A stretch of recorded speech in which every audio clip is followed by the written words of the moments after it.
Ses. Değerli katılım. Valuable participants, our live broadcast will begin shortly, so I'd like to ask you to please mute or switch off your telephones. Thank you very much.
Herkese merhaba. Hello everyone, welcome on this wonderful October day, on this sunny and meaningful day. I am gratified to be here on the stage with you. International Day of the Girl Child Conference is beginning. Welcome, thank you very much. Yes, please give us a hand. We have the social distance, as you know, we have masks for those of you who are here in the room, but we are applauding the entire girl child community globally.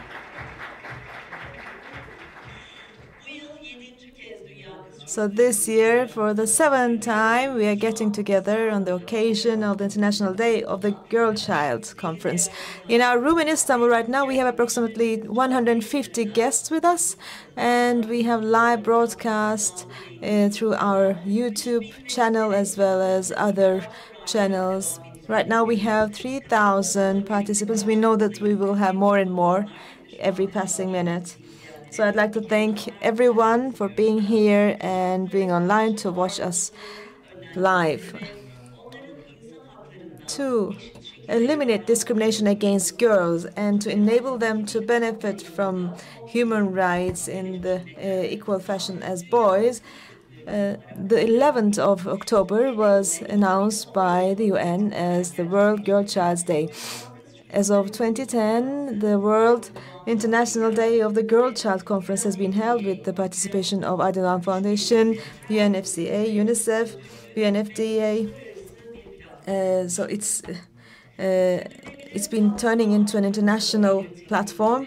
And as you well know, through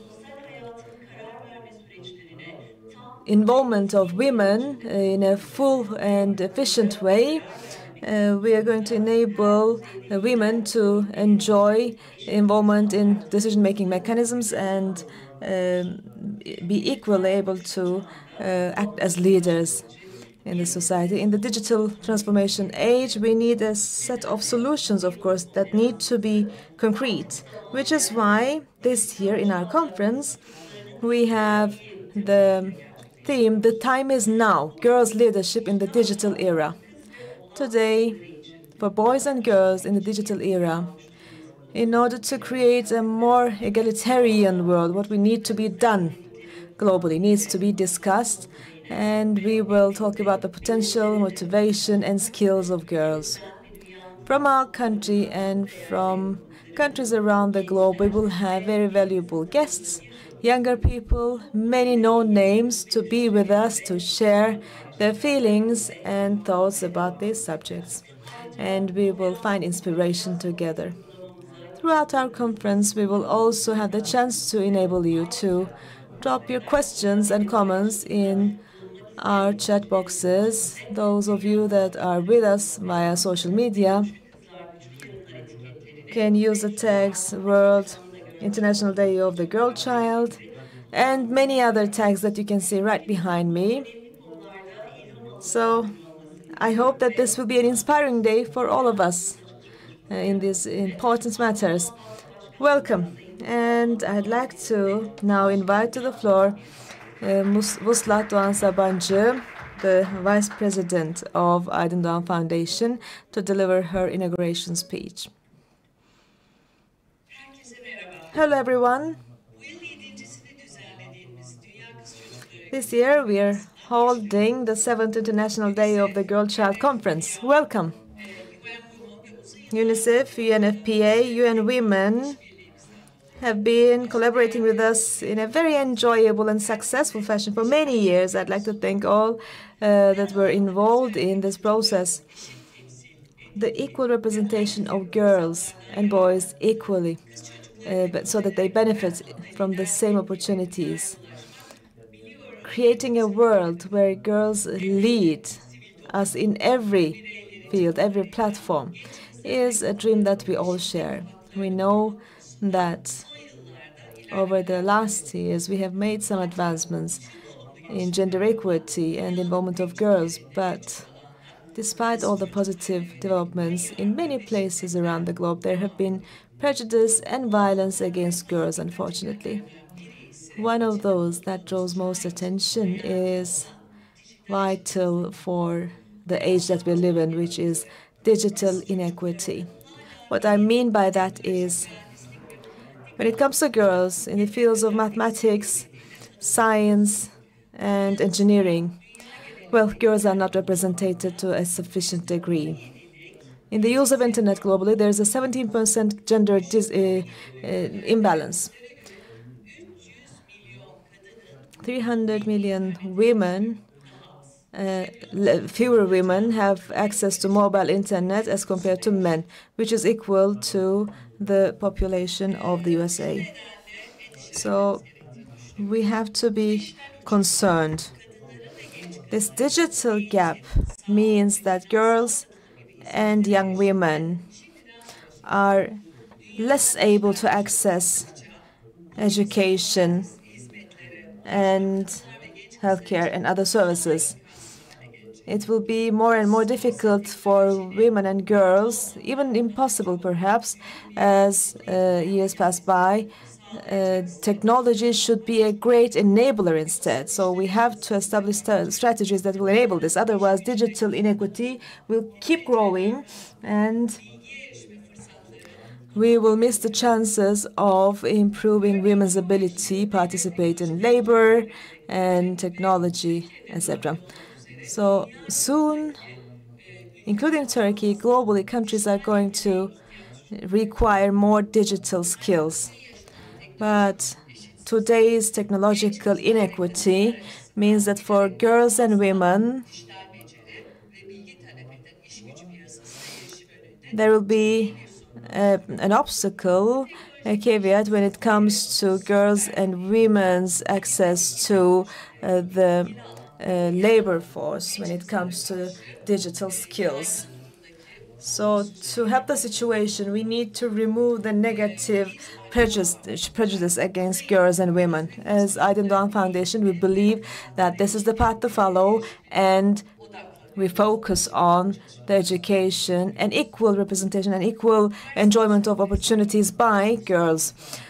Preparation to university, scholarships, mentoring, leadership camps, student projects, dormitory life forms, and other tools are enabling us to equip girls for a better world and for the involvement of girls and women in science and mathematics more. We have special labs and tools and resources we use in schools, and we are encouraging girls to work in this field and study in these fields starting from young ages. Moreover, we have support with computers, and we incentivize science and engineering among girls. Each year, UNICEF, UN Women, UNFPA collaborate with us on the International Day of the Girl Child Conference, and we aim to enhance awareness among the general public. You can see the digital inequity table right at the background. The theme today is "Now is the time." It's time for girls' leadership in the digital era. The time is now. So we must equip our girls with the skills that they're going to need in the digital age, and to keep this up on the agenda, we have to use our might, all our might, to make sure that we raise awareness. This is how we should support girls' leadership in the digital era. It's a challenging time, but it will be worth it, and we will all be part of the solution. As Aydın Doğan Foundation, we have the headline, "Strong Girls, Strong Tomorrows." For many years, we have focused on our activities in this field, and we have gained an accumulation of knowledge and experience that we are willing and happy to share with all our stakeholders, NGOs, and civil society, and we are happy to have further projects to serve this purpose. In all fields, girls should enjoy equal opportunities as boys, and they should be heard louder.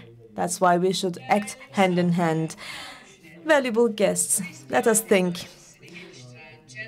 Jennifer Doudna developed the CRISPR technology. the best COVID vaccine was developed by Özlem Türeci, which is the best vaccine against COVID-19, by the way. Without them, our lives would be so much more difficult. But Jennifer and Özlem are actually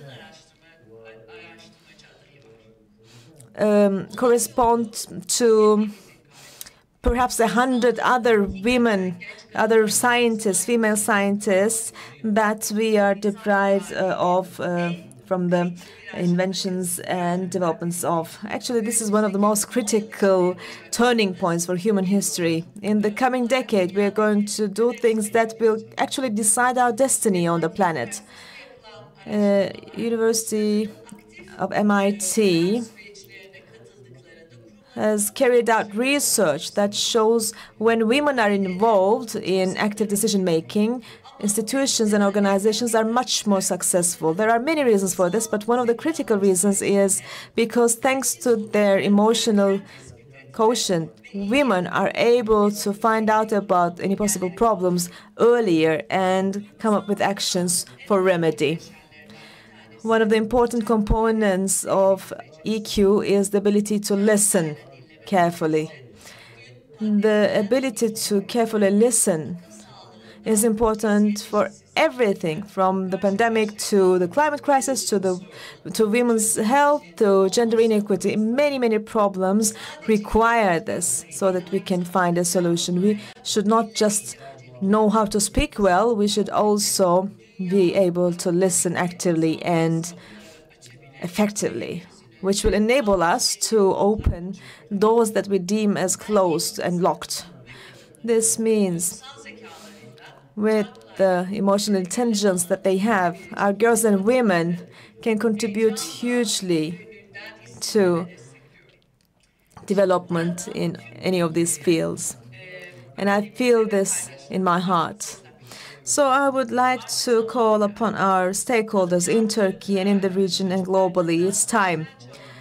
It's time to think outside the box and show that girls' leadership should be here. We should work together. Our conference will be enriched by our valuable panelists and speakers that I'm thanking already. And I wish that it will be an enjoyable conference for all of us. Thank you so much.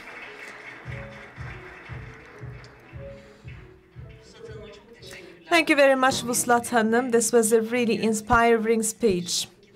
Happily, EQ is really valuable and women have it from birth. Men learn it afterwards, but when they do, they manage. If they do.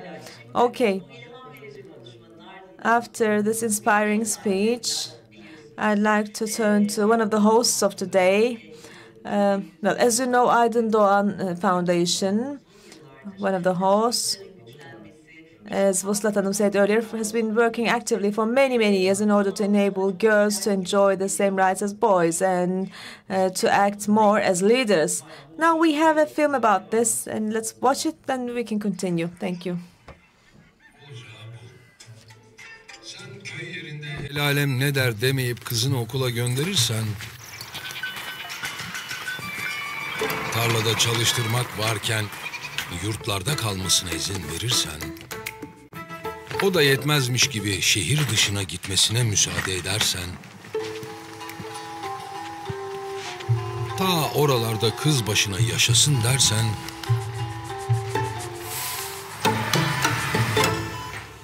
olacağı bu. Önlerinde durmazsanız onların olacağı, Türkiye'nin geleceği. Aydın Doğan Vakfı olarak her yıl binlerce kızımızın eğitimini destekliyoruz. Güçlü kızlar, güçlü yarınlar. Evet. Güçlü kızlar, güçlü kızlar. Strong girls, strong tomorrows. It's so valuable. Now,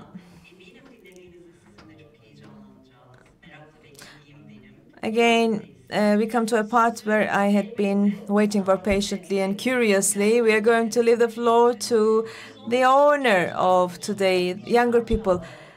114 young people worked in a really enjoyable project about the digital age and girls' leadership in it. And now I'm going to invite them to the floor. They will have microphones. We have actually 12 representatives from this youth project that will be sharing the stage. And for us, they are going to read this announcement. Hello, everyone. UNICEF, UNFPA, UN Women, and Aydın Doğan Foundation each year organize the International Day of the Girl Child Conference. Within this framework, since July, in every field, we've had the motto that girls are going to assume leadership in every field. And in this frame, we develop certain products and services which bring together our differences. As 114 young people and children, we have recommendations, thoughts, and proposals that we will have you hear now. Although feelings and thoughts might vary, rights and responsibilities are equal everywhere. In the digital era as well as in everywhere else, we need gender equity. We need to eliminate any prejudice and enhance women leadership in every sector, as well as improving employment opportunities. Professions don't have gender. We can be engineers, pilots, scientists, basketballers, or administrators or managers. Successful women will take us as models, and we take successful women as role models, and we need to hear their voices more clearly and more loud so that we get to know them better. In social media, commercials, ads, even in school books, we see inequity of gender. If someone is cleaning the floor in a commercial, usually they're a woman. On the other hand, engineers and managers are usually men. We want these messages in the media to change. We want more egalitarian messages in social media. Girls and women need to use online environment with safety, and we want everyone to act responsibly. For everyone to have a better job, have a better career, and a more successful life, everyone fights. And our challenge is to be visible, to become recognized, and to be seen. In literature, science, sports, and literature, we want to be involved, and we want to show our interest, and we want to be part of cultural and scientific activities and events. We need this. In the fields of sports, art, science, and education, we must have more funds to benefit from. Each of us has different skills and aptitudes. We need teachers that are going to discover our aptitudes. We don't want to be acting like girls or boys. We just want to be ourselves. We want to be the person we want to be. We want to do anything that we can do. We believe that in every field we must have gender equity. Do not forget, we are the ones, the generation that will shape today and tomorrow. With your support, we will be the leaders of today and tomorrow, and we will work hard for the enhancement of girls' skills. To find out about our proposals and thoughts, please use the social communication networks of UNICEF, UNDP, and Aydın Doğan Foundation. A big round of applause for these wonderful young people. Give them a hand. Thank you so much, children. Once again, we give them a hand. Standing ovation. So, once again, thank you very much and congratulations all colleagues who have been contributing to this process. Let me remind you that all these activities prepared by our younger people and our children can be viewed from dünyakızçocukları.org. Today with us we have UNICEF Europe, Central Asia Regional Director, Ms. Afşa. I'd like to invite her to the floor.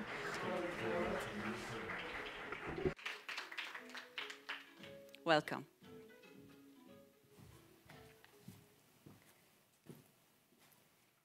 Thank you very much, Ms. Özge Hanım, for your kind introduction. Distinguished guests, Ms. Futla Doğan Sabancı, Vice President of Aydın Doğan Foundation, distinguished representatives and country directors of UNFPA, UN Women in Turkey, UNICEF, dear guests in Istanbul and viewers from around Europe and Central Asia, dear girls and boys with us in this room, and those of you watching on your screens, it's a true pleasure for me to be here on this very special day to mark International Day of the Girl Child by bringing young people together with experts and representatives from women and children's organizations and members of the international community as well. 10 years ago, in 2011, the United Nations General Assembly declared 11th of October as the International Day of the Girl Child, to recognize the unique rights girls must have in order to meet unique challenges girls face all around the world, and to provide an opportunity to amplify efforts of investing girls in the present, here and now, and the future. Let us think together. Why does empowering girls and women matter? We know that by providing girls and women with tools for self-empowerment and equal participation, we invest not only in individuals, but also in bringing and building stronger communities.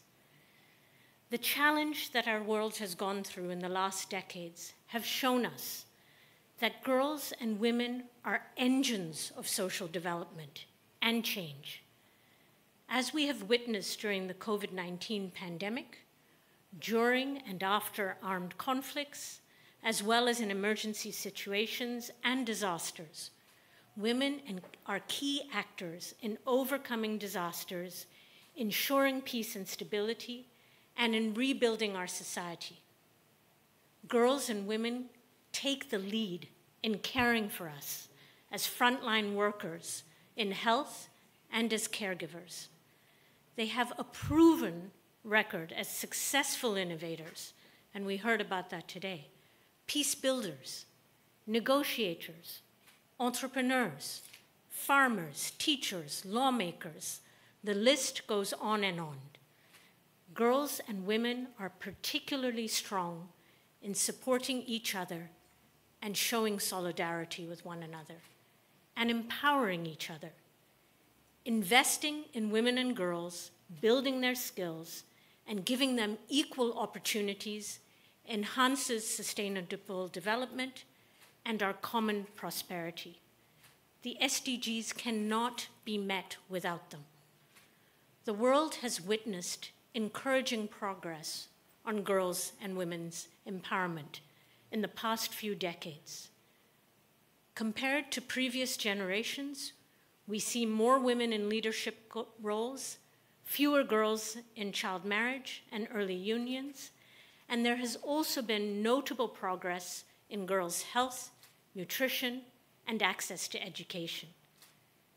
These gains have to be nurtured and encouraged. Too many girls are still left behind, excluded from realizing their rights and their full potential. In the Europe and Central Asia region alone, at the current rate, it is estimated that it will take 107 years to fully close the gender gap. Across our region, discrimination and violence against women and girls are still common and are particularly widespread amongst the most disadvantaged populations. These include refugee and migrant women and girls, adolescent girls from the most marginalized groups, those living with disabilities and health conditions such as HIV, and children with non-conforming gender identities, girls from Roma communities, those living in remote areas in poverty, and in closed institutions.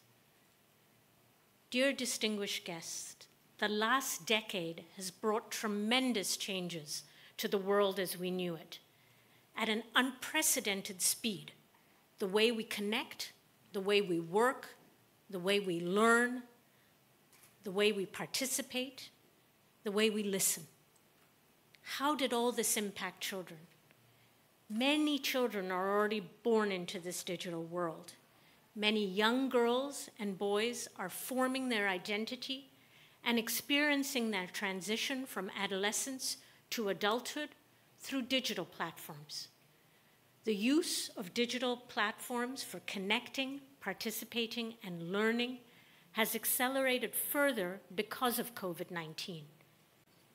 Yet the pandemic showed us that inequalities, including gender inequalities, deepen in such challenging times.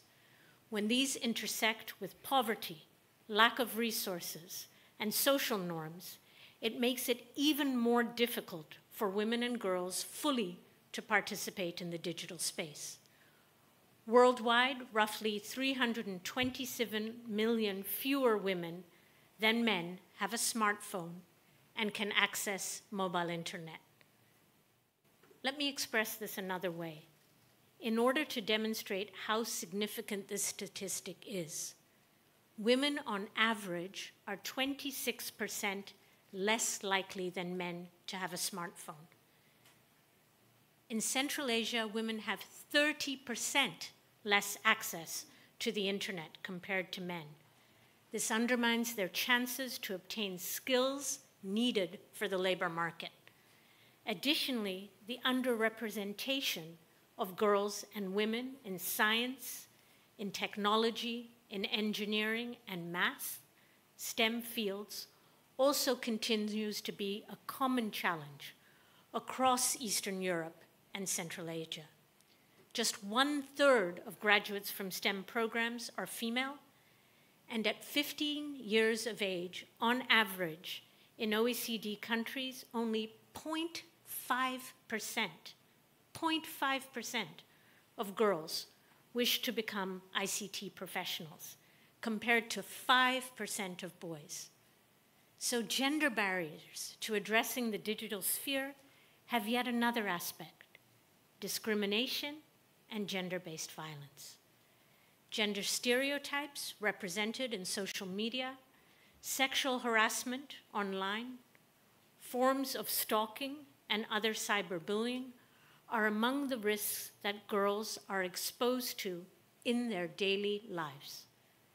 A recent global analysis by the Economic Intelligence Unit notes that 85% of women globally report witnessing online violence against other women, including within and outside their networks. 38% report personal experiences with online violence, especially affecting younger women. And 45% of Generation Z and millennial girl children are facing online violence. That's a staggering figure. Yet only 1 in 4 women have reported such behaviors to the platform on which they occurred. That is a tragedy. Distinguished audience, at this point, let me pause and ask, are we doing enough to address these issues? Can we do more? Globally, as well as in our region, we observe increasing visible social movements on gender equality. These include a growing public discourse on sexual violence and harassment in the wake of the Me Too movement and protests regarding dignified working environments for women, such as have been felt during the Time's Up movement. At the same time, we're also witnessing a pushback against the progress achieved in gender equality. These can be seen in recent actions regarding human rights treaties and conventions, and the challenges faced by some civil society organizations and statements normalizing violence against women and girls. To achieve true gender equality, we must continue to push for it each day in all aspects of our work and our personal lives. Within the framework of the Sustainable Development Goals, we are committed to ending all forms of discrimination against all women and girls, everywhere, including in the online space. We also have to make sure that women and girls can participate and enjoy equal opportunities for leadership and use of enabling technologies that allow their full participation in society. As the title of today's conference suggests, it's time to accelerate our collective action in advancing gender equality. It's time for states to put greater effort into establishing more inclusive and gender-responsive education systems, criminalizing violence against women, including in the digital sphere, creating a more protective and enabling operational environment for civil society organizations is an important component of this effort. Many have said today the time is now for all of us, the international community, the private sector, experts, parents, teachers, and community members to accelerate our support to adolescent girls, safe and meaningful participation in advancing gender equality. The time is now to support young women and girls to become the champions of gender equality, especially in a more digital field, as leaders of today.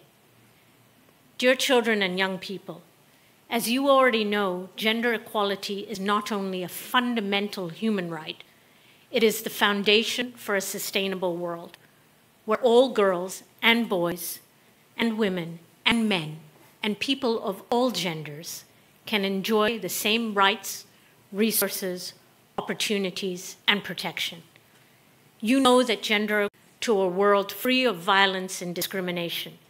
You use social media to raise your voices, to share positive narratives of your success and achievements. You invent applications. You code. You shape new technologies. You offer your own solutions to the world's problems. What can we do to support you more? I look forward to listening to you during today's conference, and I also have a few considerations I would like to share with all of you. We should move away from only sense of the digital world and its victims. Women and girls are often victims of harassment, poverty, and discrimination, but women and girls are also leaders, change makers, mentors, role models, contributing to rebuilding our own lives and communities. With this perspective, I'd like to recall 6 core principles included in the gender equality strategy in Europe and Central Asia, which we want to learn from you how to use this tool to guide our joint efforts in the Europe and Central Asia region. First, we must prioritize tackling negative gender norms and build a common understanding of the root causes of gender inequality and discriminatory roles in society.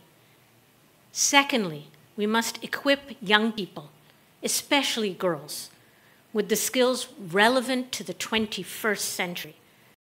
These include not only digital skills, but also soft skills for collaboration, problem solving, critical thinking. And thirdly, we need and should engage boys and men in our collective efforts. They are critical allies in shifting the dominant norms and in promoting girls' and women's empowerment. Fourthly, our efforts to mobilize social and behavioral change and transform the way we engage with communities, building our own skills for supporting children to learn and interact safely in the digital world. The 5th principle is addressing gender issues at the systemic, legal, and policy levels, enhancing gender data for policy change, and finally, As of today, and this forum is a great example, we should leverage our partnerships for collaboration, including with women and youth-led organizations, academia, private sector, knowing that business can be a key partner in identifying innovative solutions for gender equality. And they are critical to invest more in digital solutions to reach more and the most disadvantaged. Media agencies and advertising federations are critical, as we heard from young people. They can significantly influence how gender roles and stereotypes are portrayed in society. Distinguished audience, I would like to conclude my remarks by calling upon all organizations and every member of society to work together to advance the skills, leadership, and well-being of adolescent girls, and support their agency and voice. Together, we can and must continue to work together to achieve gender equality for every child. Teşekkürler. Thank you. Thank you, dear Afshan Han. Thank you. Sayın Han'a bir kez daha çok Once again, we would like to thank Ms. Han for this nice speech right now. We will have a very special talk with the leaders.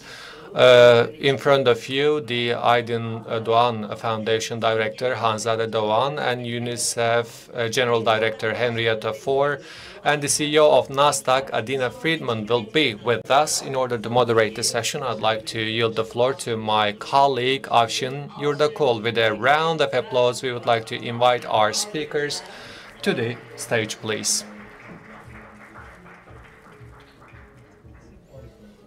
Thank you very much.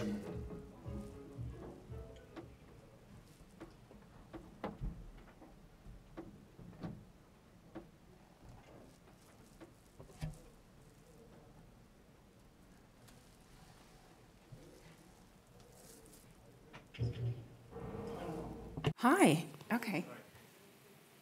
Happy International Day of the Girl Child. Hi, everyone. So this is going to be the shortest session of the day, and I'm asked to be very tough with time. Welcome again. It's wonderful to join you today. I'm Afshin Yurdakul. I'll be just facilitating this conversation. We're going to have 3 rock stars. You're going to meet them all right now. I'm just going to make sure it runs smoothly. We have about 15 minutes together. All right. I hope you can all hear me. Hi, Henrietta Fore. Henrietta is UNICEF's Executive Director. Hi, Ms. Hanzade Doğan, hello. I think you can hear me as well. Fantastic. Adina Friedman, thank you, Adina, for joining us, President and CEO of NASDAQ. You're with us too. It's wonderful to join you all today. So we want to make this a conversation, not a heavily moderated discussion. It's great that all the young girls who are joining this conversation today online in this room and around the region are going to hear your experiences. One thing that I need to remind once again that please stick to time. You have about 3 minutes for the first round and then another 2 minutes for the second round. Welcome again. I'd like to start with Henrietta. Please give us a very brief assessment of the gender digital divide around the world, a snapshot. Where do we stand today? All right, for the snapshot. So I think you've just heard a very good presentation by Afshan Khan about the status within the region. It's no better around the world. So one of the initiatives we have at UNICEF is to try to connect every school in the world to the internet and every learner. This will be an enormous boost to girls and women out around the world. It will also help boys and men, but we want to be sure that the girls are there. So around the world, consistent pattern, lower online access and use by girls. Girls are less likely than boys to have used the internet in the last 12 months. boys are 1.5 times more likely than girls to own a mobile phone.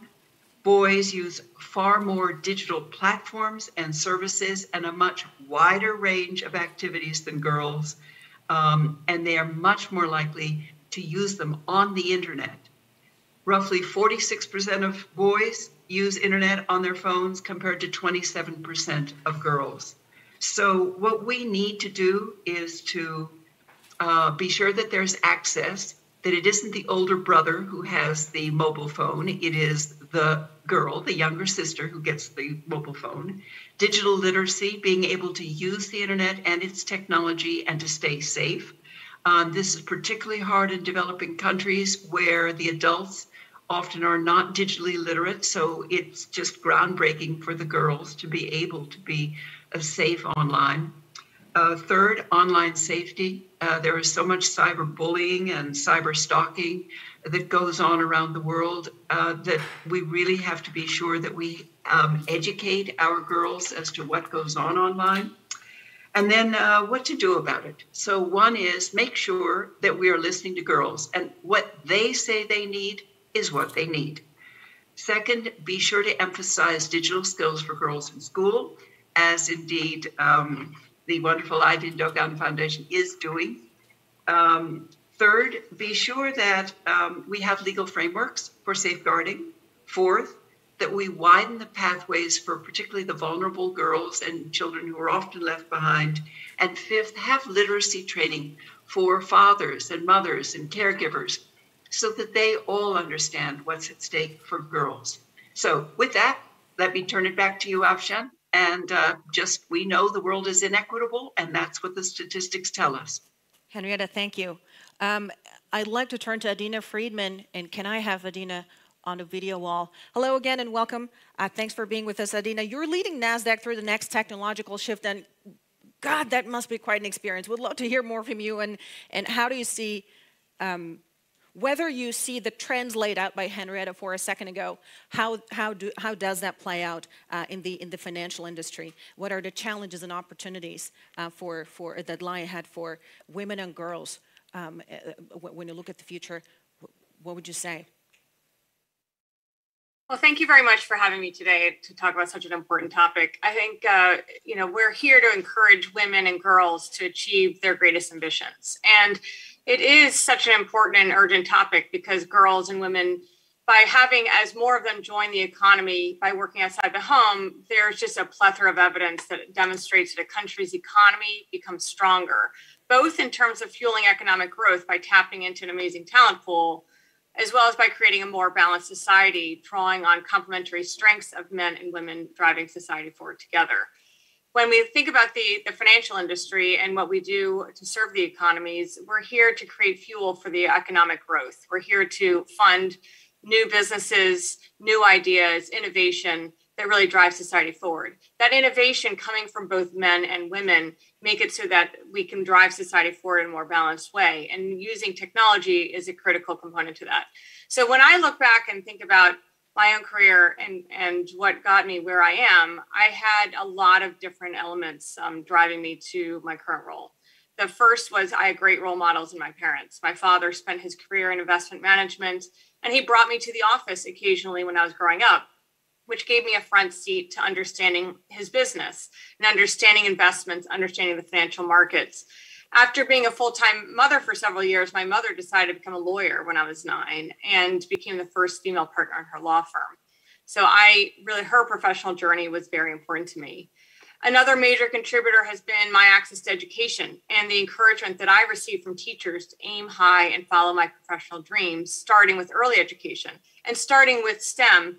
A lot of science in school, a lot of understanding, and access to science, teachers who were trying to push us to understanding it and investing our time to really understand math and science, I think was a big part of my education growing up. And then I also received sponsorships when I started working from my managers and senior leaders at NASDAQ throughout my career. And they guided me and counseled me and helped manage my career priorities to position me for my current role. So there's a key lesson there. And by the way, they were all men. So the key lesson is that while women can do a lot to help other women, we do live in a co-ed society, and having strong men as allies are very important to women's success.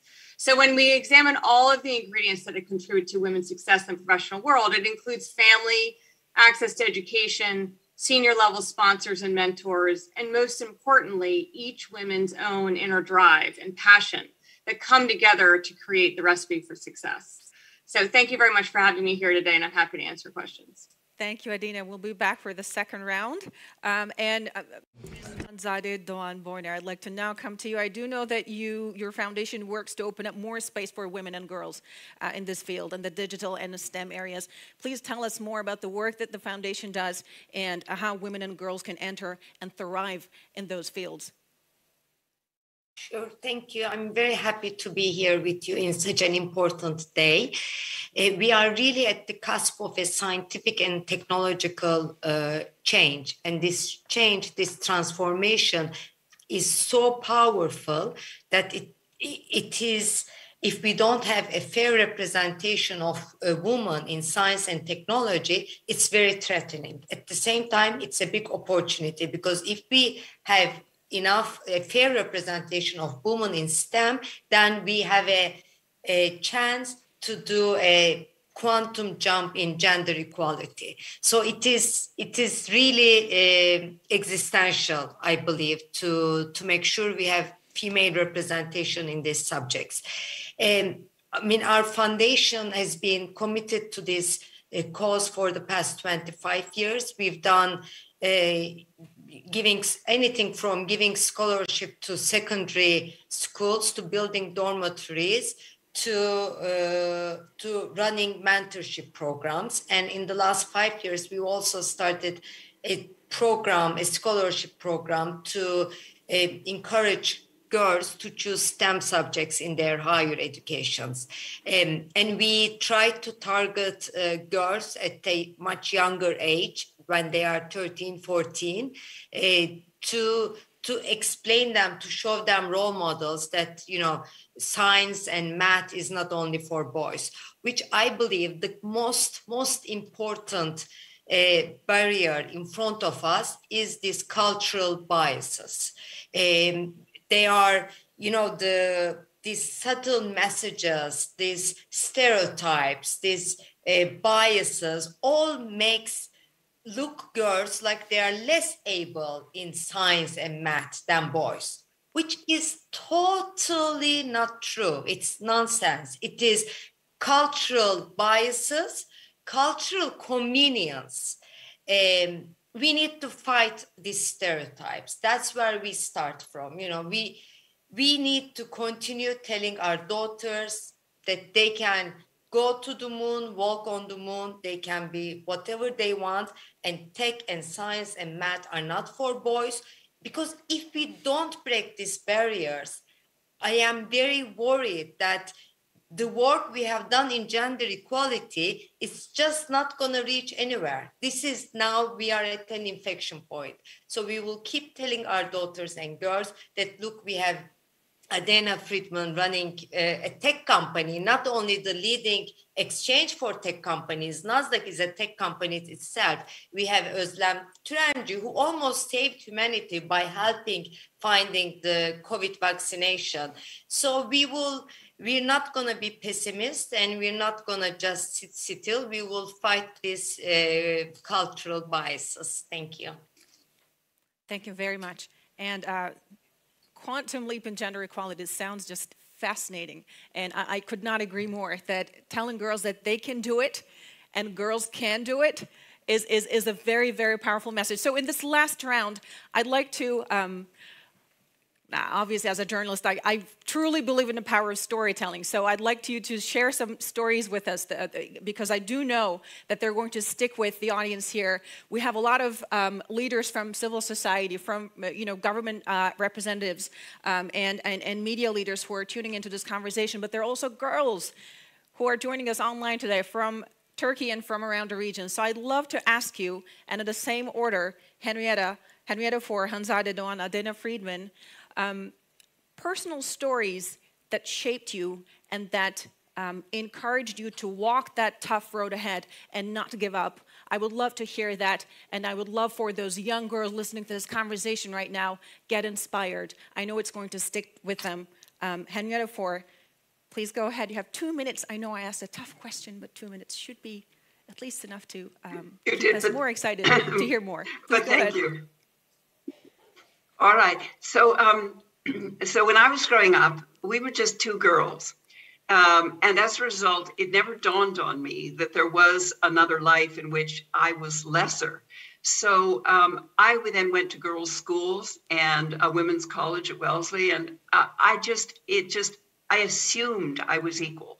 That is very helpful. So back to what Hanze mentioned about having confidence, have that confidence.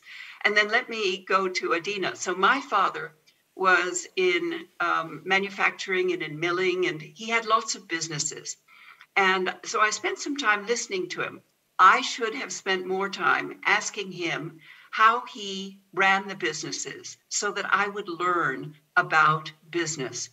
But later, maybe 10 years later in life, when I was old enough, my father asked me to run one of his companies. It was a manufacturing company in the steel business. I didn't know anything about steel. I'd studied history and music and art and economics, and I loved science, but I learned about the steel industry. When I was little, I dreamed that I could be something important like an astronaut. I loved math and science and physics, but I didn't know what I could do with it. I thought I just could be a teacher. I found that when I got into business, that I could do anything using business. So I'm a creative type, and I started a lot of businesses, very entrepreneurial. I bought businesses, I sold businesses, and I found it fun. You will find something that will be fun. So if you have a parent that's in business, ask them to teach you about it. If you have some brothers and sisters, see if they want to start a business with you. You never know how much fun you can have with all of this, and grab your friends. And then later, I decided I needed to do some public service, that I wanted to serve my country. I wanted to help in humanitarian and development spheres. And you can just raise your hand and see if you can do public service or community service. And it begins with volunteering. But for me, it means that I had a chance to become the executive director of UNICEF globally. So I can help millions of children and young people. Mm-hmm. And you can do that if you want to. So the doors are wide open. You've got some great role models with you today from UNICEF and UN Women and UNFPA and from the foundation. So use it. Ask older people to help you. And we just support all of your dreams. Go be whatever you want to be. As Hanze said, you can be anything. Thank you. Thank you, Henrietta. You can be anything. What a powerful message. Adina, I know you're into martial arts, and that has helped you become fearless along the way. I wonder if your advice to young girls is also picking up a hobby that's going to help them become more fearless. How can they be more fearless? Well, I would actually start by saying that when I was young, I wanted to be an astronaut, and my teachers never at any point said, "You're a girl, you can't be an astronaut." They always said, "Okay, well, let's talk about what it takes to become an astronaut." And they would talk to me about physics. They'd talk to me about chemistry. They'd talk to me about math. They'd talk to me about, why do I want to be an astronaut? So the teachers had played such a critical role in helping me build confidence that if I really want to do something, it's on me to figure out how to do it. There's no barriers to trying something, to doing something. And what's really amazing, I obviously did not become an astronaut, but I did apply my math skills, my economic skills to coming to NASDAQ. And now, of course, we are an advanced technology provider to the capital markets all over the world, including a partner to the exchange in Istanbul. But I also would say that now I'm looking out and looking at the world, and there are all of these companies now that are involved in space and involved in taking space to the next level. And so, as I look around and I realize that our capital market and NASDAQ and what we do helps those companies find money and make it so that they can achieve their ambitions. It's really fun to think about all of the careers that are possible today in looking at space or looking at chemistry, looking at medicine, looking at the advances in medicine. examining how technology can change lives. It is just an incredible time of opportunity. And it's really just a matter of having that inner drive, listening to those sponsors who have confidence in you so that you can have confidence in yourself. And then taking those ambitions and trying to take them as far as you can. But just be bold and be confident, but also find those mentors and sponsors who can help you, who are there to put the positive voice in your head, not the negative one, to help you find and achieve your ambitions. Thank you, Adina Friedman. And lastly, Hanzadeh Doğan, what would you say? What is your advice to the girls, to the young girls listening to this conversation in this room and online at the moment? How can they keep pushing and not give up? And as Adina said, make sure that inner drive is alive. Thank you. Thank you. I mean, I am really inspired by both Henrietta's and Adina's speeches, and I want to echo what they've said. My personal experience is slightly different because I come from a family who my parents always, wanted us to be on our 2 feet and to be independent. At the same time, the culture, the background was more, slightly more conservative. My mom wasn't able to go to university because my grandmother thought it wouldn't be safe for her to stay in a big city. So she was a woman who didn't have the means I had. And that really, I think, defined, in a way, my journey. Because I firsthand experienced what it feels as a girl not to be believed in. So my message to you would be, don't even let your parents or your relatives or whoever, your teachers, to make you doubt that as a girl you are less. You have to somehow, even if you feel that other people are making you feel that, you need to find your inner drive or inherent worth, as Adina said, that you're not less and you deserve the best and you can do it. You have role models and you're not alone. Ask for help. There are, a lot of platforms, institutions who sincerely, genuinely want to help girls. Don't be shy of asking help and don't let anyone let you doubt yourself. Henrietta Fore, Hanzadeh Doğan, Adina Friedman, thank you so much for delivering such a powerful message today. It was wonderful to join you. It was an honor to be a part of this conversation. Thank you all, and thank you all for listening and for being with us. Let's get back to you. Teşekkür ediyoruz. Sevgili Afşin Yurdakul'a, konuklarına bu ilham verici mesajlardan dolayı da çok... Thank you very much, Afşin Yurdakul and colleagues. Valuable panelists, thank you for your speeches. So, after sharing experiences about how we can have good role models for younger girls, we start with our panel. The first panel is about strengthening girls in the digital era, opportunities and threats, challenges. But before that, to open the panel, we have Mr. Hasan Muhteşami, UN Turkey representative. Please, sir, take the floor to open the panel. Okay. Thank you so much. Good afternoon, everybody. I recognize our partner, Aydin Doğan Foundation, my esteemed UN colleagues, Regional Director of UNICEF, UNICEF representative, and UN Women representative, as well as all partners and colleagues around, particularly young people. Thank you very much for being today here, and we are honored to be part of this function today, commemorating the International Day of Girl Child. And this year's theme is extremely meaningful for all of us, and you heard from different distinguished presenters here. Today, our life is integrated into digital life. Imagine that one day we don't have access to internet. It's impossible to pass through that day. And the use of social media particularly is now an indispensable element of daily life, particularly among youth. And the numbers are striking, even in particularly in Turkey. You might have heard 4 out of 5 people in Turkey use internet on a daily basis. So it's quite entrenched in our daily life here.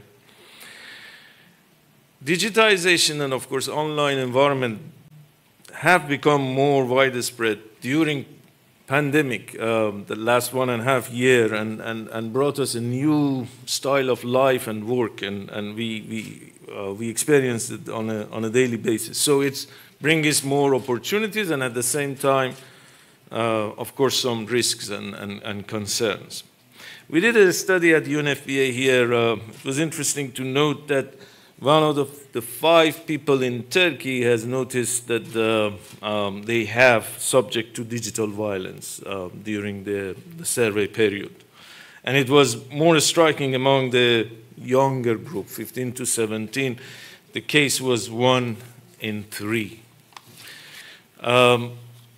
We know girls are an important element of this online interaction. And they are active members in the digital world.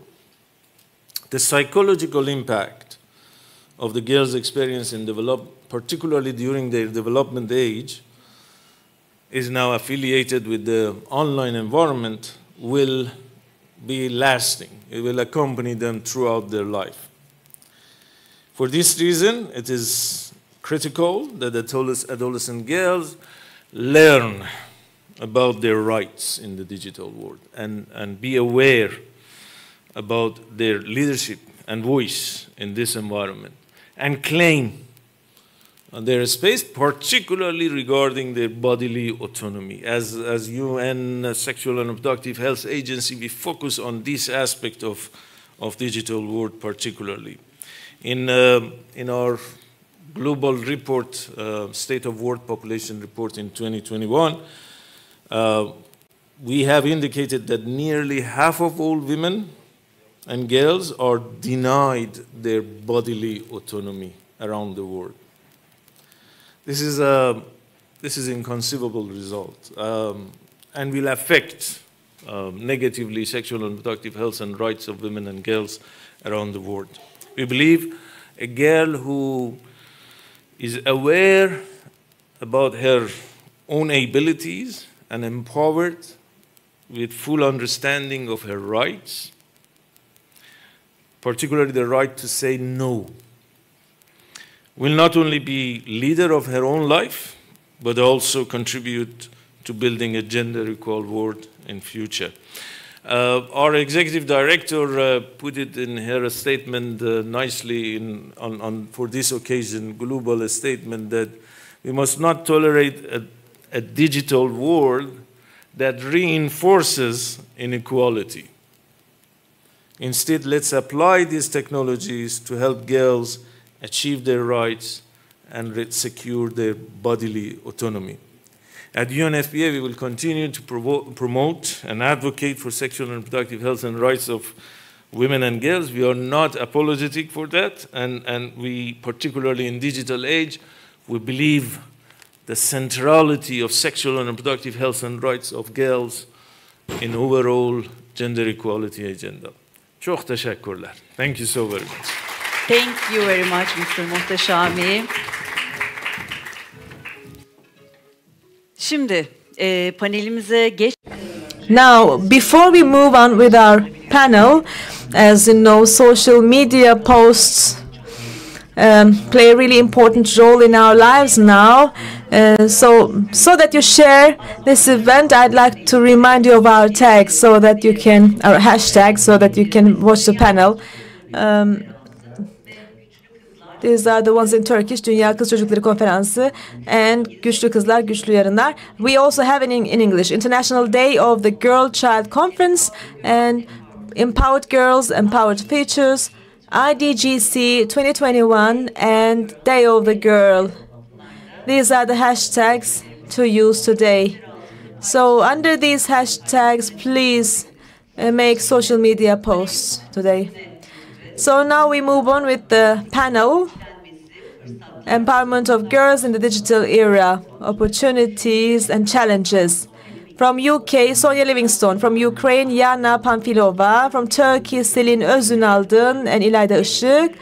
And the moderator of the panel will be our beloved Shirin Payzın. So I'd like to invite to the floor our valuable guests, please. Welcome. Hello, everyone. Welcome. I'd like to invite my guests. A lot of important things will be discussed in a very short amount of time. We have really limited time. Yana, how would you like to? Thank you. Once again, welcome. So I checked my agenda. The 11th of October 2019 was the last time I was in this room, and we were talking about the invisible obstacles that we should overcome, especially how girls should overcome them so that they can have a strong future. Actually, there were invisible barriers back then, and we were not even aware of them, because right after, in the aftermath of this event, there was a pandemic, and we suffered a lot. But it started a completely new world, and before our sight, overnight, lives changed, and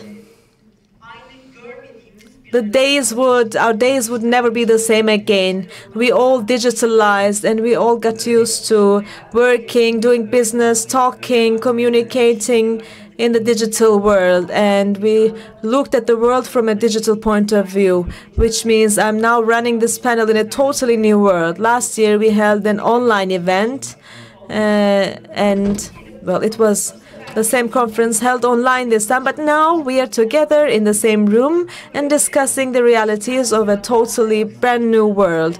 So how we can create opportunities for girls in this world, and what kind of obstacles might they come across, and how do we use the digital environment or new technologies to empower girls. We do have great opportunities ahead of us, but there are also caveats that we should be careful about.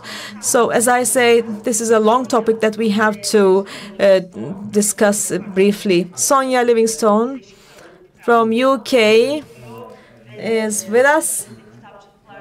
In the booklets in front of you can see the background of our guests. Welcome, Sonia. Welcome, guests. Thanks so much for being with us. So I turn to Sonia. Quite limited time. You have 7 minutes, and I would like to welcome you one more time. And would you like to share with us how do you see new opportunities for girls in digital world? What are challenges and opportunities as well? I should be delighted, and thank you so much for the invitation and the celebration of the Day of the Girl. And I'm sorry I can't be with you in person today, but I have set my timer for 7 minutes. Next year, I'm very hopefully. pleased to give you some thoughts. I think we are all well aware that 2 billion young people at the moment do not have internet access, and girls are more likely to be without it than boys and young men.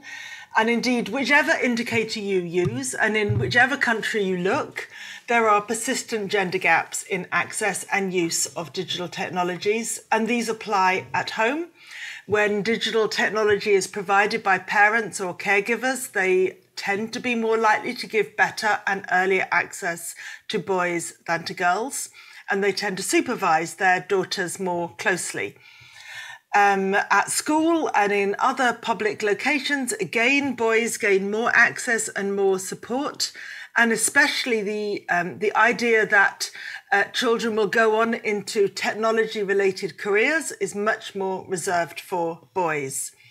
And as we know, the pandemic was mentioned. Of course, this has highlighted the intersectionality of digital and gender divides, which are wider in rural areas and poorer areas.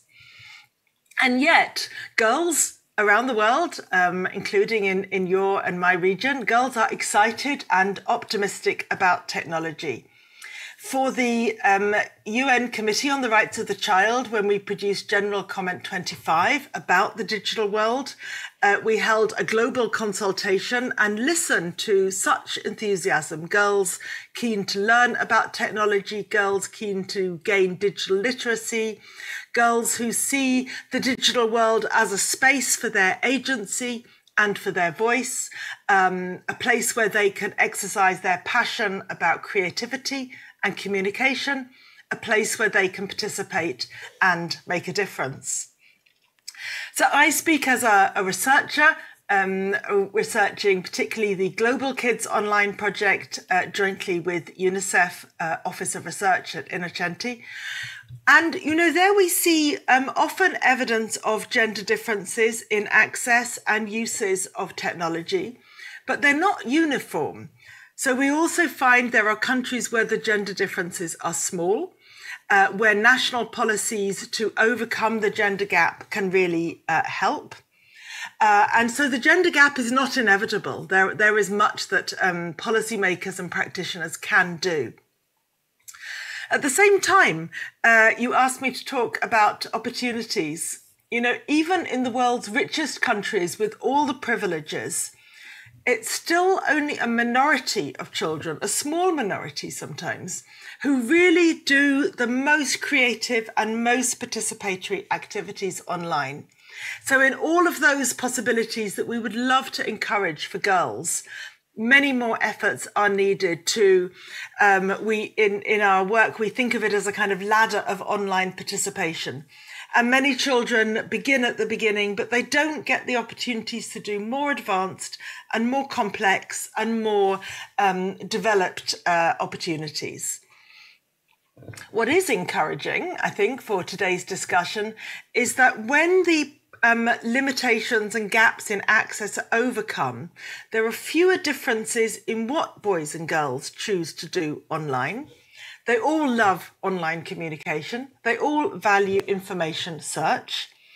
In many countries, though, they do say there are not enough diverse and imaginative online resources for them. And I would say especially for girls. So it's not just a matter of encouraging girls, but also providing resources for them in their language, in consultation with them. And just to make a small point, one of the big differences we do see in research is about games. And it's often thought boys just play games. This is a problem. They play too many. Perhaps this is true. But in Global Kids Online, we argue that often gaming is where young people gain their first confidence and their sense that this is a community in which they have a voice, they can engage. So if girls are less often playing games, perhaps they are not gaining their confidence and those skills really to participate in a digital world.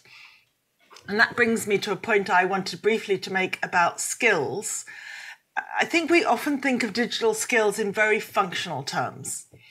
And what I see in research is that if we just think about the functionality of digital skills, this can lead to some benefits, but not as many as expected. And it can lead to some risks because a child who knows how to use the technology but doesn't really understand the digital world can get into danger. So what is crucial is a multidimensional approach to digital skills and a multidimensional approach that addresses the existing gender differences in information seeking and in critical evaluation skills, which we see in our research, and perhaps an approach to digital skills, and I know this is the next session in your conference, which really encourages girls to imagine they can learn all the skills, they can go all the way, they can become the next generation of STEM, working in STEM, working in the technology world where they can change their mind. And where they can make a difference.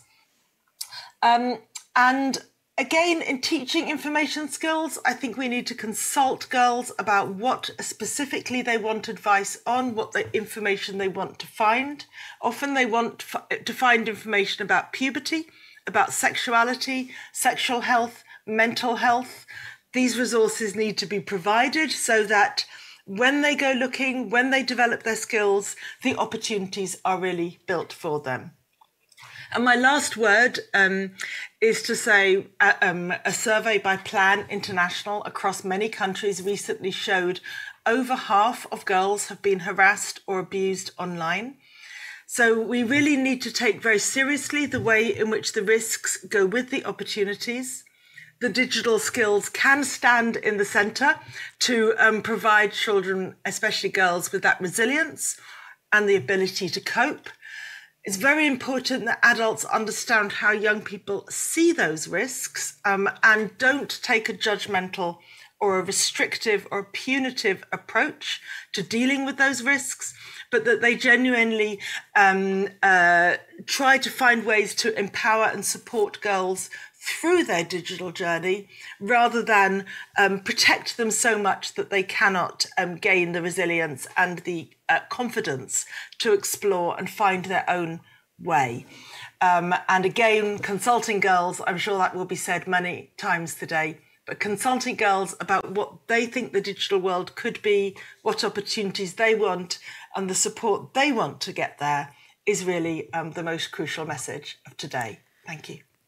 Thank you very much, Sonia. Thank you for very brief but excellent remarks about our subject today, this afternoon. So, şimdi konuklarıma döneyim. Sonya da... Let's go back to our guests. I believe Sonia will stay with us. We will hear from we heard from the perspective of an academic, but we have the activists. Let's hear from them. We have wonderful 3 guests with us. We have 3 panelists, or they are the ones with whom we will walk together. Yana Panfilova from Ukraine. For joining us, as I said before. Selin Özünalpım, doğru mu? Selin Özünalpım from Turkey. And İlayda Işık from Turkey. They are 2 activists, Selin and İlayda. I mean, you see, they do wonderful things. He for she in Turkey was very smooth campaign in Turkey. It was a civil initiative and showed its power in Turkey. And İlayda was the coordinator of Kız Başına platform. We have limited time. Unfortunately, we don't have many minutes for our questions. That's why. What will we be doing in the digital age? Because civil initiative is really important and activism is really important, and digital platforms are used in order to collect our powers together. Of course, there are many bottlenecks and problems, but digital activism, after a while, will turn into a big power, and we want you to talk about it. Thank you so much. My name is Yana. I'm from Ukraine, and I was born with HIV.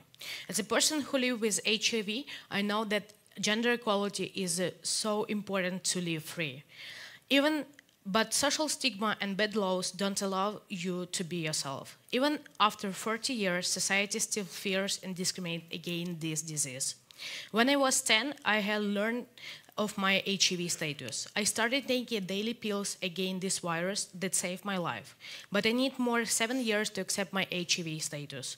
When I was a teenager, I had many difficult questions, such as, why did my mother keep my HIV status as a secret? Can I have a sex? If I do, will I transmit HIV? And many more questions. As I grew up, the answer found me. My biology teacher told my class not to talk to people living with HIV. My friend's grandma was very angry because my mom didn't tell her that I had HIV before a sleepover at their home. I realized that my HIV status was a dark secret for everyone else, but not for me. Doctors didn't talk to me about my health. They only talked to my mother, pretending she knows all decisions about my conditions. I could even talk to my doctors alone because the laws didn't allow it until my 18th birthday. And many adolescents still facing the same problem in their legislations. They need to wait 18 years old to go and talk with the parent, with the doctors. So that's I had to look for answers on my own and ask Dr. Google. I realized millions of other adolescents were in the same situation. So we created Teen Energizer, the first peer support group for vulnerable adolescents and young people in Eastern Europe, Central Asia. We operate in 6 countries and have provided online peer counseling for thousands of young people, especially girls, especially adolescent girls, in 6 countries in ECA region. And states how many young work with. We want to change this reality. Young girls have struggled. During the COVID pandemic, the world has changed so quickly. Young girls have struggled to cope with mental trauma, isolations, and social distancing, especially if their family relationships are not good. If they're feeling stress, depression, and anxiety, and some are using more drugs and having riskier sex, violence, inequalities, and radicalism are increasing. Those who felt bad felt even worse. Lera, she's a young woman, only 17 years old, and she's an activist and teenager. Last year, she attempted suicide three times. She spent 7 days in a coma, in the hospital in a coma. It was the beginning of the COVID, and it was awful. She felt isolation, scarcity, and lonely. She has been feeling depressions all the time, and only now it was diagnosed. She felt the pressure of the society. Very often it's related to gender. It started her to cry so that no one could hear, to harm herself so that no one could see, and to smile in such a way that no one even understood that inside she hated herself in all her life hurt. It put pressure on her. The word depression is not enough to describe all the feelings that she faced. At Teen Energizer, we launched Stay Safe to provide psychological peer support, because now all adolescents and young people stay online and live with mobile phone. They sleep with mobile phone, and sometimes the young people, especially girls and young boys, feel more anxieties, and so that we should work with that, because what happened with Lera did not happen to any girls. So we must listen adolescent girls and young women, especially girls. We have the rights now to participate decisions affecting our lives and our health, because there's nothing about us without us. We must build a good mental health and psychological peer support both online and offline. Today, we all celebrate International Girls' Children Days. Why can we use this moment to build a better and more just world? We must give girls more opportunities and more faith that this world is not just a man. We must invest in girls, because we are all different, but everyone has the rights, full respect and dignity, no matter who we are. Thank you. Thank you very much. Actually, you have 1 minute left, so why don't we take this opportunity to ask you a question? Just very briefly, can you give us a brief answer about how you get organized digitally? For your supports, I mean psychological supports, or to get people together, and what's your experience about that? So now we only work in online sphere, and we have more than 120 young peers who supporting each other. We educate them, and this is like students of psychological courses. That's why their motivation is higher, and that's why they're volunteering in our organization.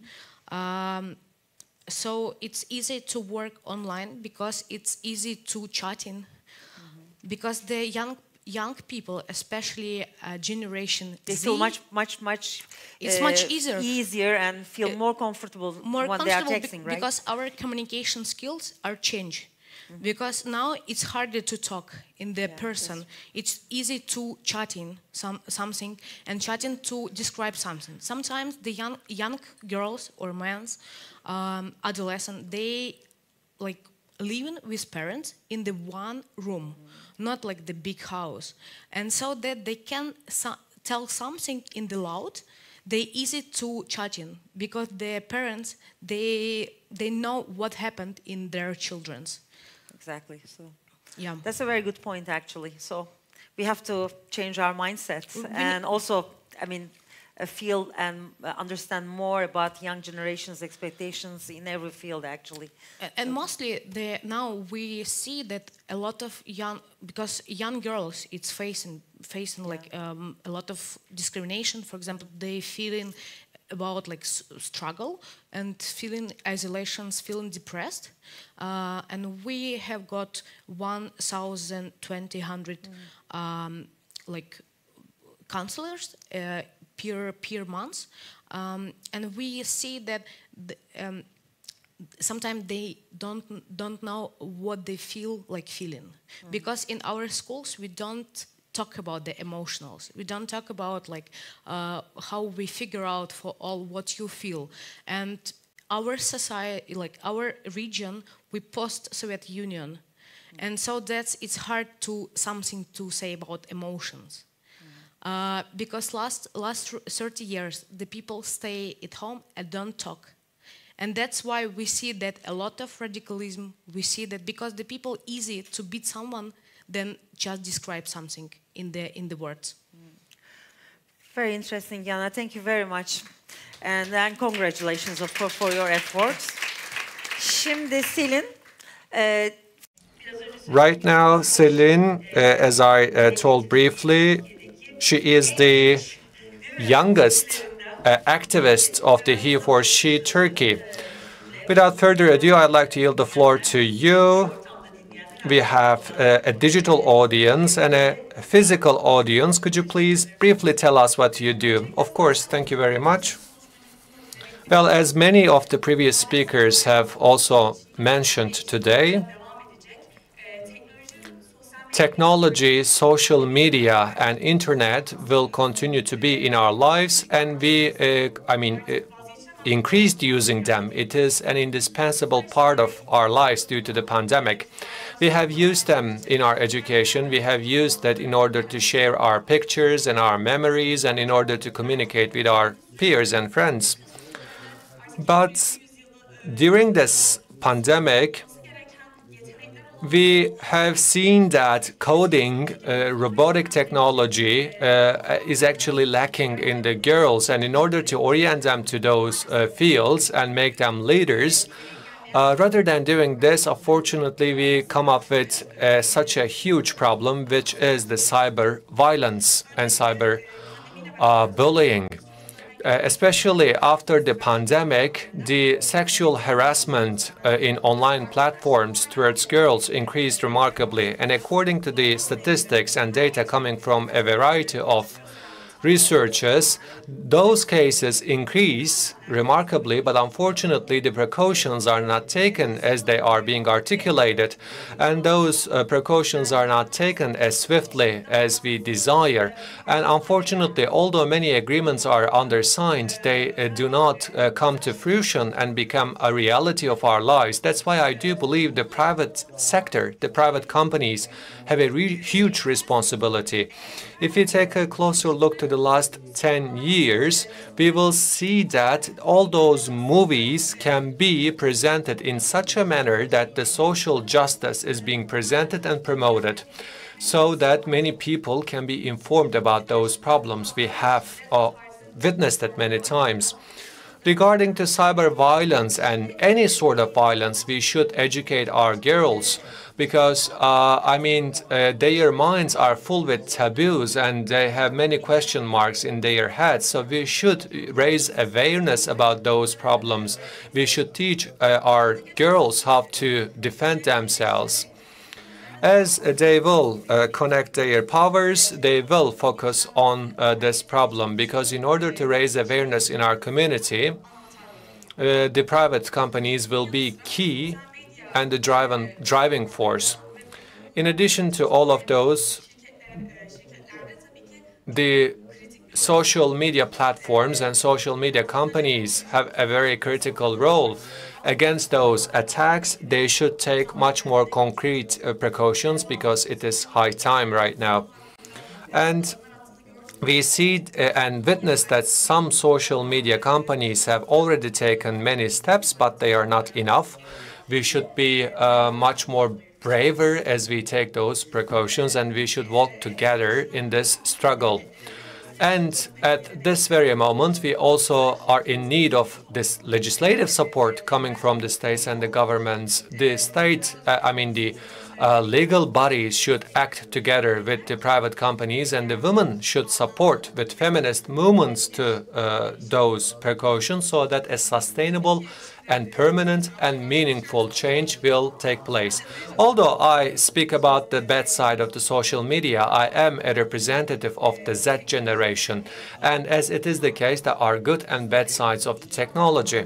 And we should focus on the good side of the technology and learn how we can make use of this good side of the technology and integrate it with our aims. And we should focus how we can use the social media platforms as a tool reaching out to our targets. Of course, having an access to technology is critical and key in today's world, because people do not only communicate with the technology, but technology also has many critical roles. Of course, we communicate with people. This is the first important function of the technology, but at the same time, the technology is working as a bridge between people so that we can organize.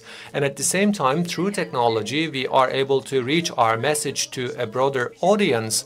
And as we were born into social media as the Z generation, the internet will be instrumental in terms of the share of knowledge, and we are aware of this fact.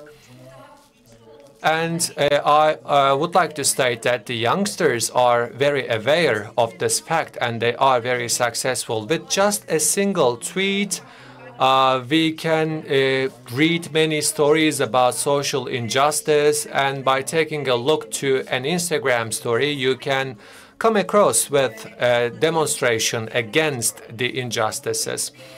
If you would like to dig on this problem, you all of a sudden become a part of this activist group. As a result, this brings along a chance for the future activists, and this is a very important feature of technology.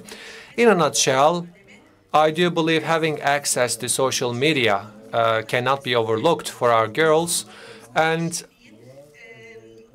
if you want to establish the social equality, the change should start from the social media and technology, so that the awareness will be raised in our community. And in order to realize it, media, private companies, and social media should work together. If we have time, I would like to briefly speak about He4She Turkey. One sentence, please. Well, gender equality is not a problem that only the victims can solve. That's why He4She comes into play, because after all, we are living in a patriarchal society. If the men show solidarity with us, then this problem will become a universal, and the men should be ready to cooperate with us. Because the gender equality, if it is a problem concerning all of the people in the world, then we are in need of steps to be taken by everyone, and we should walk together in this journey. And that's why we would like to make a call to every man to be a part of this movement. Thank you very much.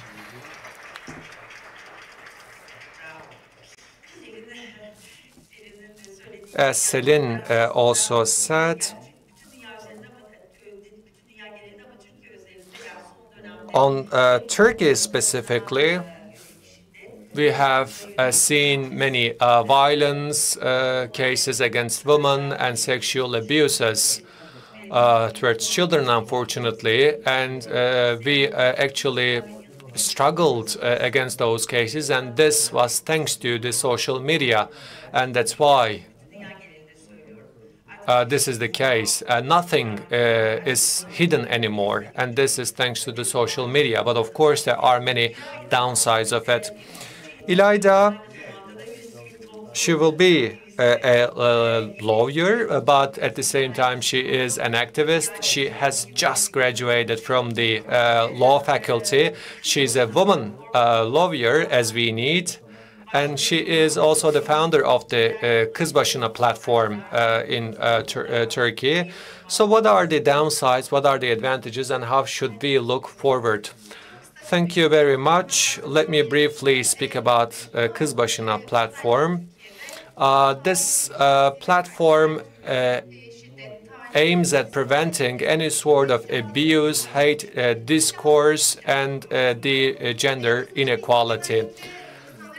This term called Kızbaşına in Turkish, which can be translated as girls on their own, is actually coming from this common discourse which is articulated in Turkey. You cannot go outside on their own as a girl, or you cannot do this on your own as a girl. So we are standing against this understanding, and we say that as girls we can accomplish many things on our own.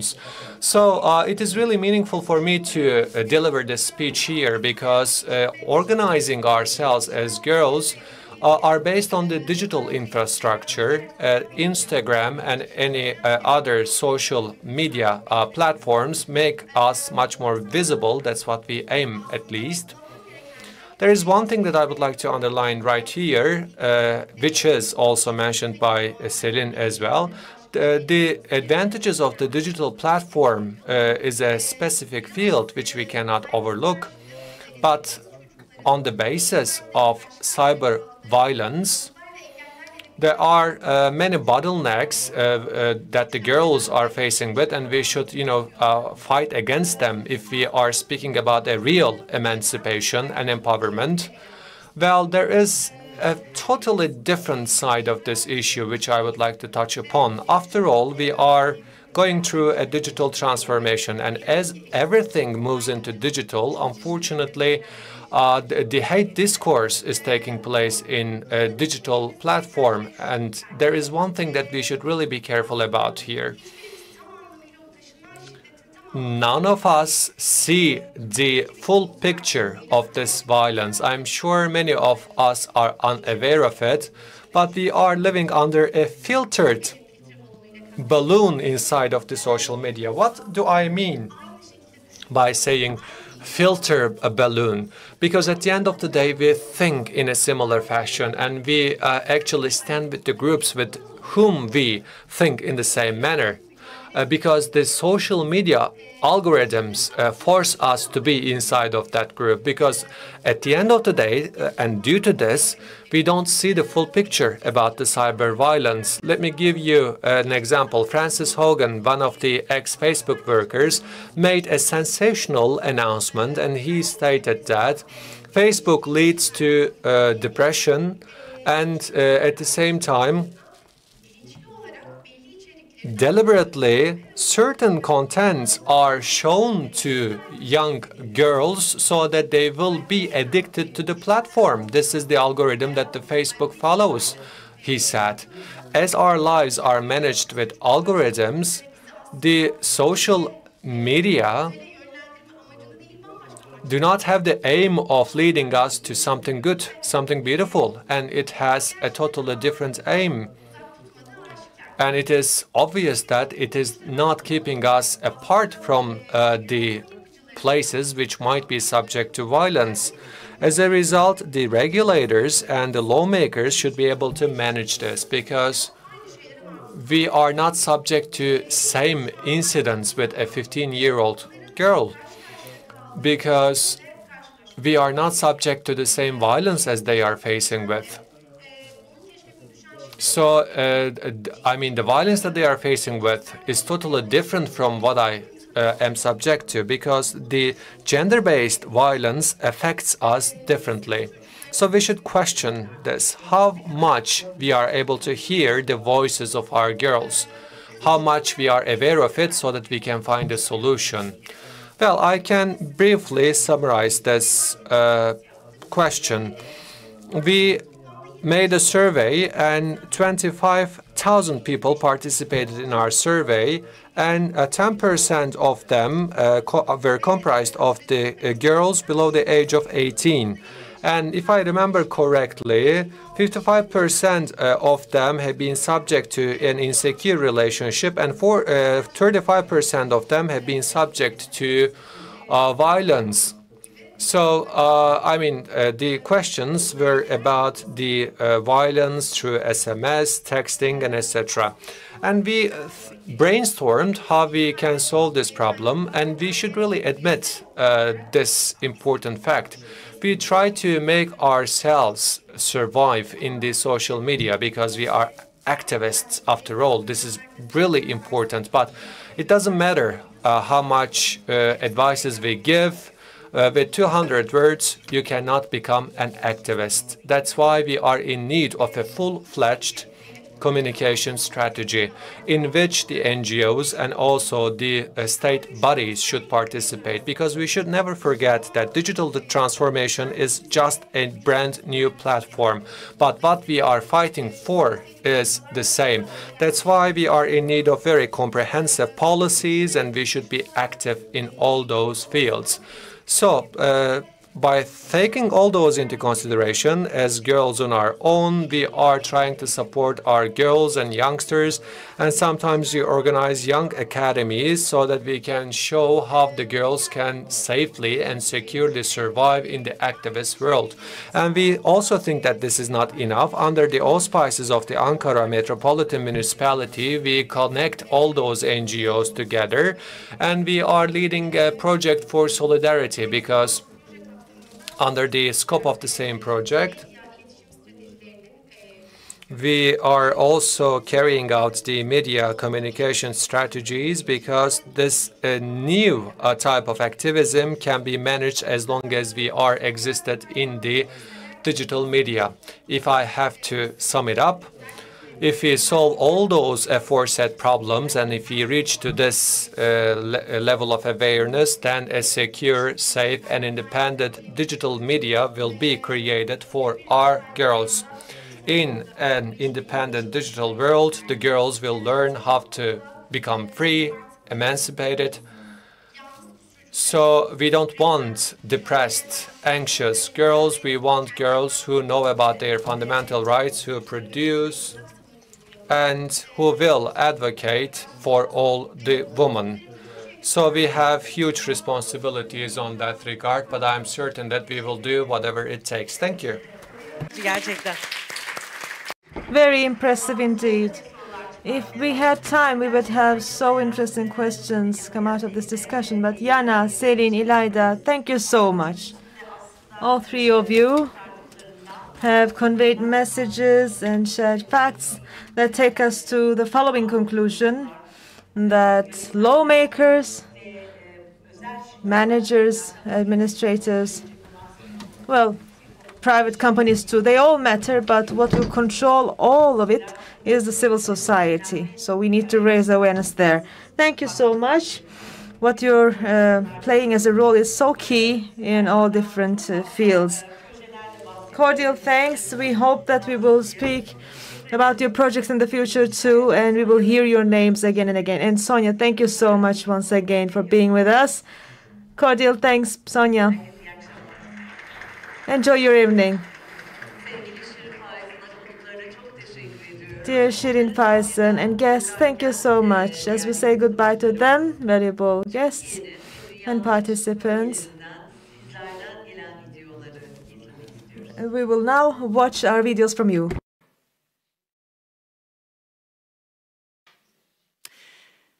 Evet, YouTube platformumuzda Kız çocuklarının bu videoları siber zorbalığa maruz izleyiciler kalmadığı, izlerken şimdi eşit kısa bir haklara kahve ve fırsatlara sahip olduğu dijital bir dünya yaratmak için 11 Ekim'de Dünya Kız Çocukları Konferansı'nda buluşalım.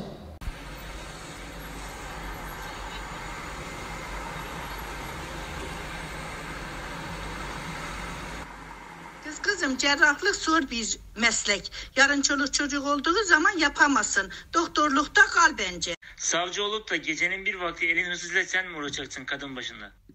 Kadın kısmı her şeye karışmaz.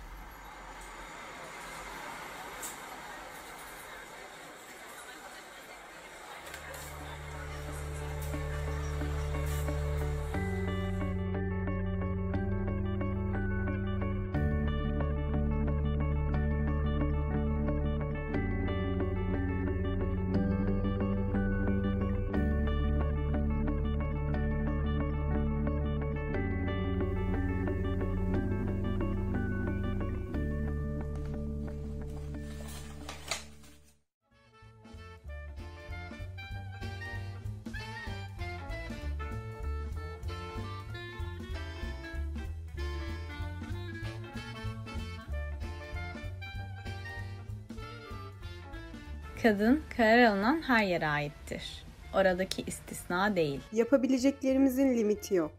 Yeter ki isteyelim.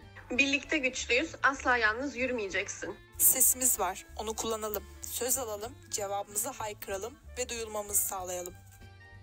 Öykümü benzersiz olduğu için değil, tam aksine hiç de benzersiz sayılamayacağı için anlatıyorum. Bu sayısız kızın öyküsü.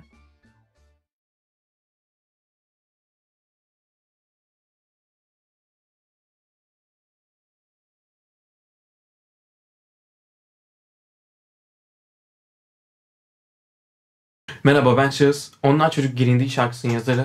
Dijital teknolojiler gelişirken siber saldırılar ve cinsel taciz vakaları artmakta. 11 Ekim Dünya Kız Çocukları Günü'nde gelin bize katılın.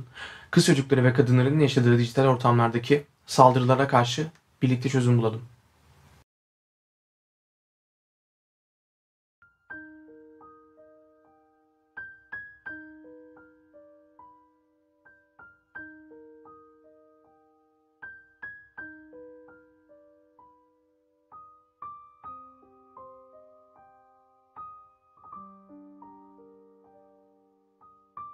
Türkiye'de STEM alanlarından mezun olan kadın oranı %34.7'dir.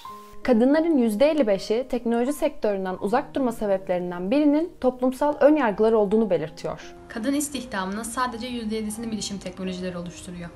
Dünyada bilişim ve yazılım teknolojileri sektöründe çalışan kadınların oranı sadece %27. Birçok bilimsel araştırma, STEM alanındaki kadın uzman eksikliğinin bilişsel beceri eksikliğinden kaynaklanmadığını gösteriyor.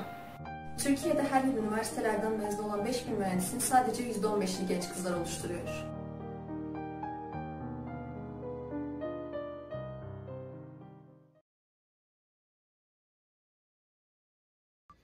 Dijital alandaki yenilikler tüm hayatımızı değiştiriyor. Kadınların inovasyon alanındaki liderliği gün geçtikçe artıyor. Bugün Dünya Kız Çocukları Günü konferansında kız çocukları ve kadınların dijital alandaki liderliklerini tüm dünyaya göstermek için bir aradayız. Kız çocukları için ve onlarla birlikte çalışmaya devam ediyoruz.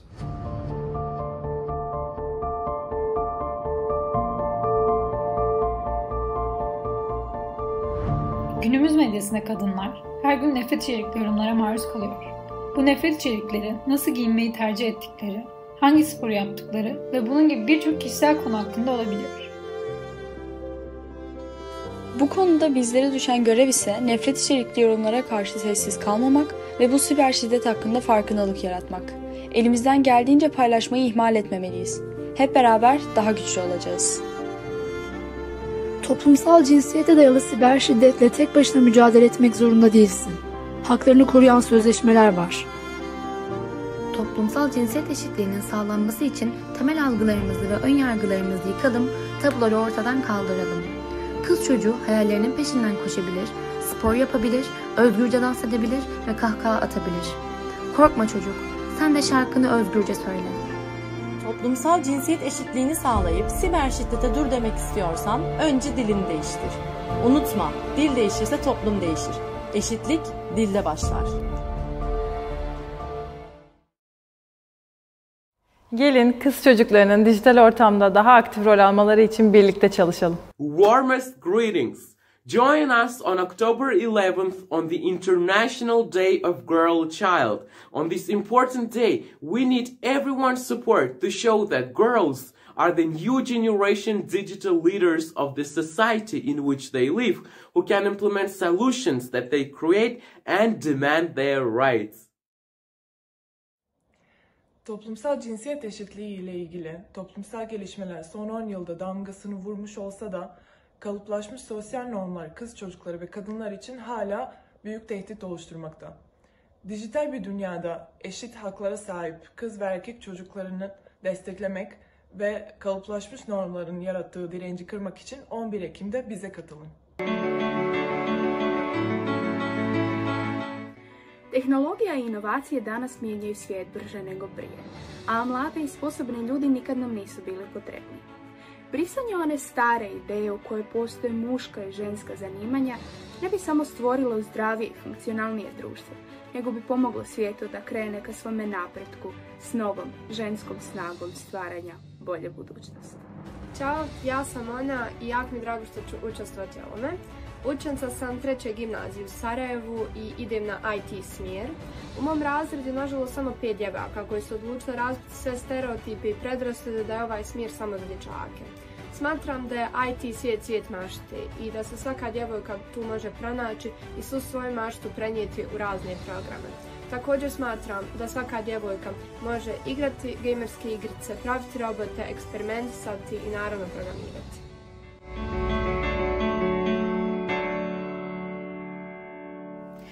Dijital teknolojiler gelişirken siber zorbalık ve sanal ortamda yaşanan cinsel tacizler de artmakta. 11 Ekim Dünya Kız Çocukları Günü'nde bize katılın. Kız çocukları ve kadınların sanal ortamda yaşadıkları tehlikelere karşı birlikte çözüm bulalım.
Merhaba, ben Arda Eren. Eşitsizlik bugün hala devam ediyor. Eşitlik için her alanda daha fazla talepkar olmalı. Dünyada devam eden eşitsizliği azaltmak için daha fazla uğraşmalıyız. Bu eşitsizliğe maruz kalan her kadın mülteci, göçmen ve kız çocukları için sesimizi yükseltmeliyiz. Kız çocukları ve kadınların dijital çağdaki liderliği için 11 Ekim Dünya Kız Çocukları Günü'nde bize katılın. Kız çocuklarının ve kadınların dijital çağa öncülük ettiği bir dünya için 11 Ekim Dünya Kız Çocukları Günü'nde sen de bize katıl. Olacağı bu. Sen köy yerinde el alem ne der demeyip kızını okula gönderirsen, tarlada çalıştırmak varken yurtlarda kalmasına izin verirsen, o da yetmezmiş gibi şehir dışına gitmesine müsaade edersen, ta oralarda kız başına yaşasın dersen,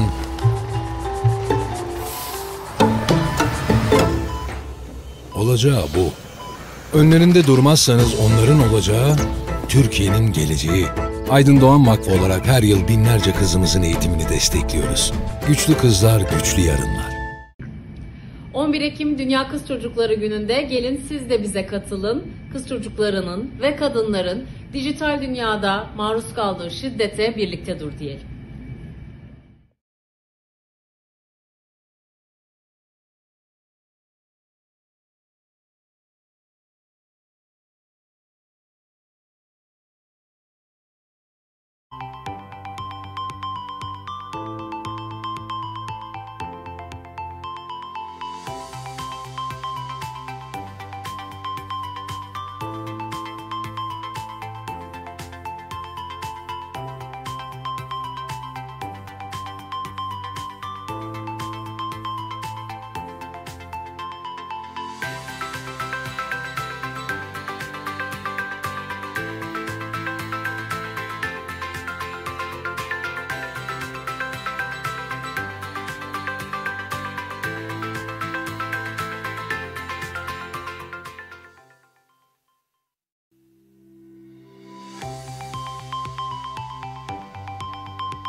Değerli katılımcılar, canlı yayınımız 1 dakika içerisinde başlayacaktır. O yüzden sizleri yerlerinize davet ediyorum.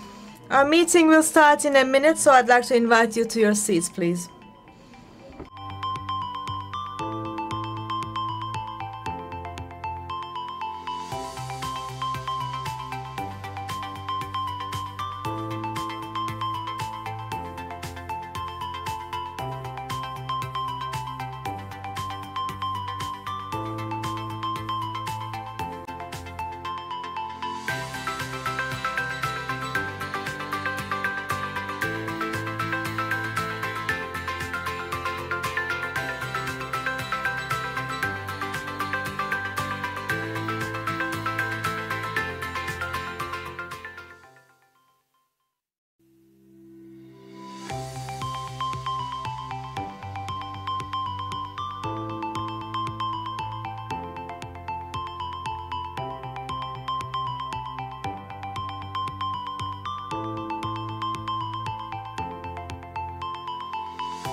Ve tekrar And we're back together for our live broadcast.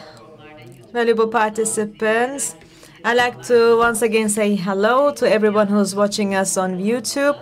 On the 11th of October, we're together for the International Day of the Girl Child Conference, and now we have our new panel, which will be a second panel. But before we start, there will be an opening speech, which will be delivered by UN Women Turkey Country Director Asya Barbanova. So now I would like to invite her to the floor and leave her the floor. Dear partners, dear Executive General Director of the Aydın Doğan Foundation, Candan Hanım, dear Regional Director of UNICEF, dear friends, Regina, UNICEF representative, Hassan, UNFPA representative, dear friends today with us in the room and online, it is really a great pleasure to welcome you to this second panel of today's conference. And to underline, I would like to start first of all by underlining how important this partnership that we have established with the Aydın Doğan Foundation and with our sister UN agencies is to us at UN Women. This strong partnership has made it possible to convene for the 7th year in a row, even in this hybrid format, even with all the challenges that the COVID pandemic has caused and on all of us in the past 1.5 years. So I'm very glad that this partnership continues strong. And I would really like to celebrate all the girls, all the young women that are with us today, that are with us actually every day of the year, because we work for you and with you. But today we pay special attention, and we really want to emphasize the contribution, the immense value of girls to everything that we are trying to do in this world, all the sustainable development goals that we are trying to achieve, all of our aspirations to humanity. We cannot achieve them without each and every one of you. So today is all about you, dear girls. It is you who are at the forefront of global action for change, of rebuilding back better and more equal from the COVID-19 pandemic, in addressing the structural inequalities that existed before the pandemic, but that the pandemic actually worsened and exposed. Thank you for being with us. Thank you for sharing your inspiring vision, your ideas, your passion. I can say that we are all very much affected. It's very contagious, your passion, and we're really feeling it. As you all have emphasized, we've heard from the previous speakers, to be a girl today is to really be a part of a digital generation. You were even saying that the way we communicate is through media, is through texting rather than talking. So this is really a transformation that is unparalleled, that is global. A 15-year-old girl today is much more connected digitally than a 15-year-old girl in any previous generation. So this, of course, requires all of us to think very carefully, what does this mean to girls? What does this mean to each and every one of us, this digital era that we live in, that affects every aspect of our life? And I think we're seeing across the world and we have proof again today from the girls we listened to earlier, is that girls of today, young women of today, they're already leading this digital transformation in many ways. From the teenage girls that are taking part in coding camps across Africa, to the robotics girls team of Afghan girls, which is basically showing the power of upholding girls' rights to education, to many girls in Turkey that are leading social change through online, through mobilizing, through online means. They are already leading. But this leading, this leadership is not exercised fully, it's not exercised meaningfully, and it's not exercised safely, unfortunately. How can a 15-year girl today really participate in this digital transformation in a full, meaningful, and safe way? Unfortunately, the reality, as we heard earlier, is far from our aspirations, it's far from our goals, and there is a gender divide across connectivity, skills, and online safety.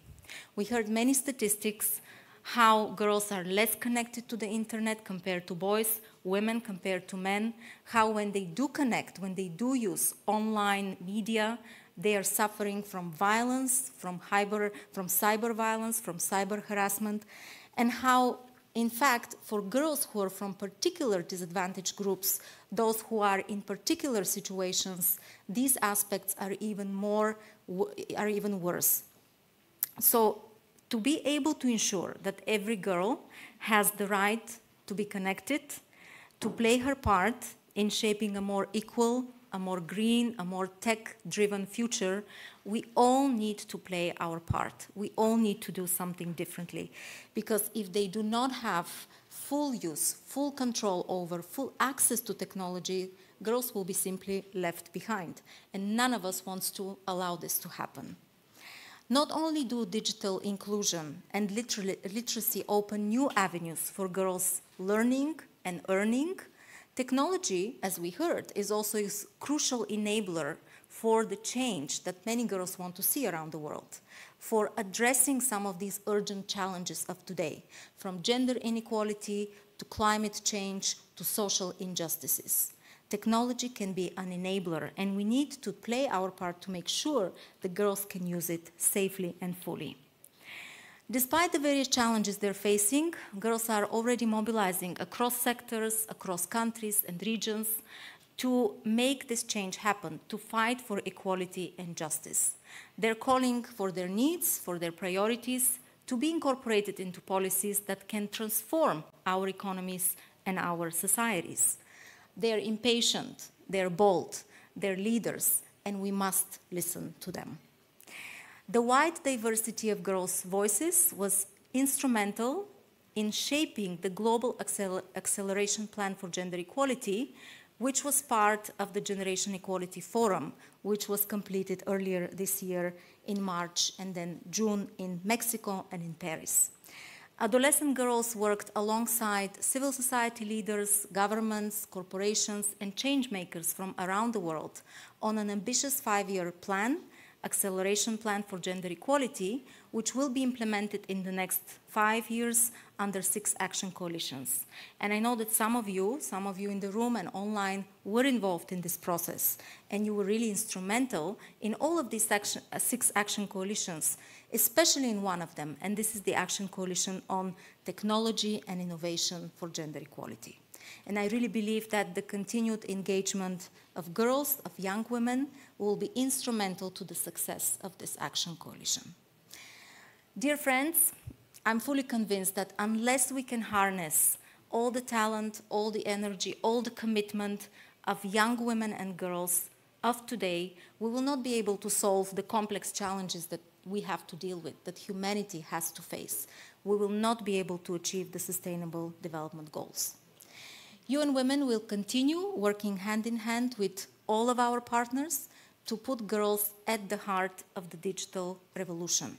We will continue supporting initiatives to increase digital skills and access for women and girls, to invest in feminist technology and innovation, to increase and develop new tools and partnerships to combat gender-based violence, online violence, and tech-driven violence and discrimination. And we will continue to insist that girls' right to education, including in the ICT and STEM fields, is non-negotiable.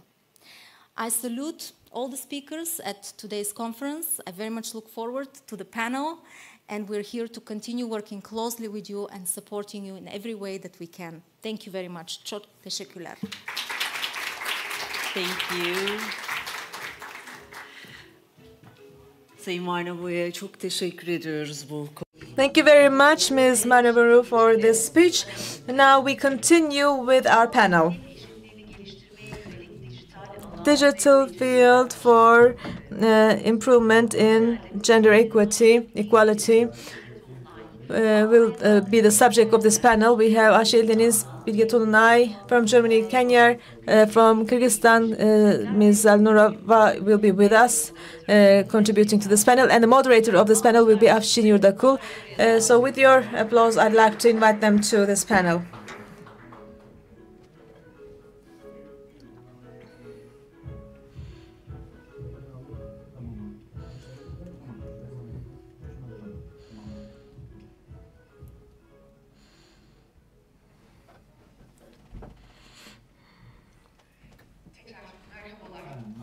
Hello again. We have 25 minutes left. We are going to be running fast because we are lagging behind. I'm going to carry this panel on in Turkish and English at the same time. We have in our online room new people who joined us. I'm Afşin. This is a great enjoyment for me. This is, you know, something that speaks to my heart. It's not just something professional. It's also something that has to do with who I am. So it's a great opportunity for me to be here with you. And thanks once again. Cordial thanks for this opportunity. So in this session, we are going to be speaking in Turkish with some of you and in English with those who are English speakers. We will speak about the digital area and skills when it comes to the improvement of gender equity. So we will have 2 quick tours in 25 minutes. I'm going to switch between Turkish and English. If I make any mistakes, please excuse me already. Let's move fast. I'd like to start with Ayşegül Hanım. Thank you, everyone. Speaker. Elvira, hi. You probably see me somewhere. I can't see you, but hi. Anyhow, I'm waving at the only screen that I have in front of me. Very lovely to have you with us as well. Tamam, salladı. Hangi kameradayız biz? Orada. Peki. Teşekkürler, sağ olun. Ayşegül Hanım, hoş geldiniz. Welcome, Ayşegül Hanım. So let's have a nice conversation. I have some notes with me, but I want to have something in my ear. Some nice stories, experiences. Otherwise, we're holding conferences and talking about all these important matters. But how are we going to push this huge rock that stands in front of us? That's what I'm trying to understand. My question to you will be, well, here we are talking about digital equality for girls and women. Technology poses certain threats as well as opportunities. So you have a personal story, and at the same time, you have very valuable steps taken in the business world. And that's why I'm curious to find out whether technology is going to clear the path for women and how. What are the threats and opportunities? Well, first of all, throughout my life, well, I spent my entire life in the technology industry in Turkey, in Silicon Valley, and in other places around the globe. And I have come across amazing women's stories. You usually remember good things and not the bad ones, you know. So I have great stories about, you know, enriching one's career and life. I met wonderful women and learned amazing stories, which is why technology is always a positive for me. Today, technology is capable of really a lot of negatives too, but it's a tool and it turns into whatever we make out of it. As human beings, we can make good things out of it or bad. So, first of all, technology is quite horizontal. It's putting us all in an equal level, and it's making us free. It's emancipating. It's liberating. In our industry, there is no tradition. Yesterday does not matter at all. There's today and tomorrow. Even today is not important. Tomorrow is the only important thing, and the most valuable companies are those that have a commitment for tomorrow, and that can shape and embody tomorrow. Please don't be angry with me, but those traditional sectors like industry, banking, etc., the well-established ones that have been there for 100 years and have rules and traditions and conventions and have, really strict borders. Well, these are so different as compared to technology. So technology is tailor-made for women. Let me give you an example. When I was 32, I was the general manager for Turkey. When I was 35, I was the regional manager for Turkey, Africa, and Middle East. And when I was in my 40s, I was the deputy president for the world in charge of new technologies. 17, 18 years ago, I was telling amazing stories. Each time I came to Turkey, I was telling, well, she switched her husband's ravioli company to Yemek Sepeti and tripled the size of the company. In South Africa, someone turned into an internet cafe into a computer education center and employed hundreds of people. These were examples. Hanzade is an example that you saw today, one of the greatest retailers in Turkey, the founder being Turkish, a woman, and another company that is another example is also from a very successful Turkish woman. There are so many great examples. There's another one. Well, back then there was me and another one, but now there are tens of amazing female managers, leaders. If you use technology well, it's possible to rise above the crowds very rapidly. And it's a really completely disruptive industry. And secondly, in terms of careers, the future will belong to women in terms of capacity and aptitude. I know this is really ambitious to say, but it is the truth. And emotional skills, EQ, will be key. So men who have it will also be winners. Knowledge will not be important anymore. It will be zero because it's everywhere and available readily. But numbers, well, and manually done tasks will not matter either. But on the other hand, creativity, the ability to dream, to understand, comprehend, and interpret. So soft skills, where we are really good at, where we are really curious to do, and where we are really open to communicate about, will be on the forefront in the new century. Well, century will be too long for technology. 3 decades from now, actually, in the coming 3 decades. So I think women will be able to go a few steps ahead of men in this regard, and they should embrace this opportunity. One little story, anecdote I'd like to share with you, because that's what you remember from events like this. When I was a regional manager, I was 34 or 35 years old, and everyone reporting to me were English, French, Finnish, managing Middle East, but they were all Westerns. I mean, they were managing the Middle East, but they were all from outside. And they were all between 50 to 60 years of age, and I was their boss. All of a sudden, there was so much resistance. It was, barriers and walls everywhere. What is this woman doing here? That was the first reaction. And I had a really successful manager there, the CEO of Intel now. Well, later he retired from there. He told me, we brought you here because you are you. If we wanted someone like them, we would have here someone like them. But you just look ahead. Who is with you will remain with you. With the rest of them, do as you wish, he told me. We are where we are because we are who we are. And we should never give up on who we are. We should always stick to who we are as women. A quick question. I was becoming curious as I listened to you. These soft skills, where women will be strong in the future, well, these will be needed in the future, and it will be embodied by these, you said. Do you think there will be a resistance about that? No. Let me give you a very quick example. Artificial intelligence. What is AI? It is the output of what we input. If we ask the right question and make the right interpretation, then AI becomes really successful. But usually it fails. And it's really inefficient today because those who ask the questions behind computers have the same background. They're young men with the same background. So seriously, we require change if we do want to shape future and predict it as we wish. Thank you so much. So the inequity patterns that exist need to be prevented from continuing. And for that, this is really important. The same applies to machine learning and AI. So in order to stop those inequalities to continue, we need to take action in that direction. So thank you so much for your answer in this first tour. I hope that we will have enough time for the second tour as well. And we are going to elaborate on this further. Buse Tolunay is also with us. She is a student in Bosphorus University, Computer Engineering Department. And I know that Buse has at hand her notes. She took notes down. She thought of what she was going to say. But before that, before the panel, we had a really nice conversation where Buse told me, I noted it down, the department was having a meeting so that you would meet each other in Bosphorus University. Right, Buse? Yes.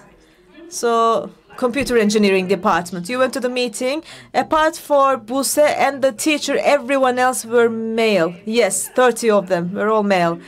So the department has more capacity for more students, but there were fewer and fewer girls. So these were two facts that Buse shared with me, and this is very much relevant to the topic. That's why I'm going to ask her to share with me more facts about this anecdote. What did you feel when you were the sole girl in that class? And apart from that, how did you say, well, what difference does it make? I'm going to make it anyway. So let me hear what Buse Tolunay thought about this. Well, I must say, at the beginning I felt so lonely, and I felt less and less that I belonged there, because being the only woman is not easy. I'm also the R&D director in a club, and I'm a manager there, and all the leaders there are male. Sometimes to establish my authority I have to be strict, and then they find me frightening. It's not easy at all.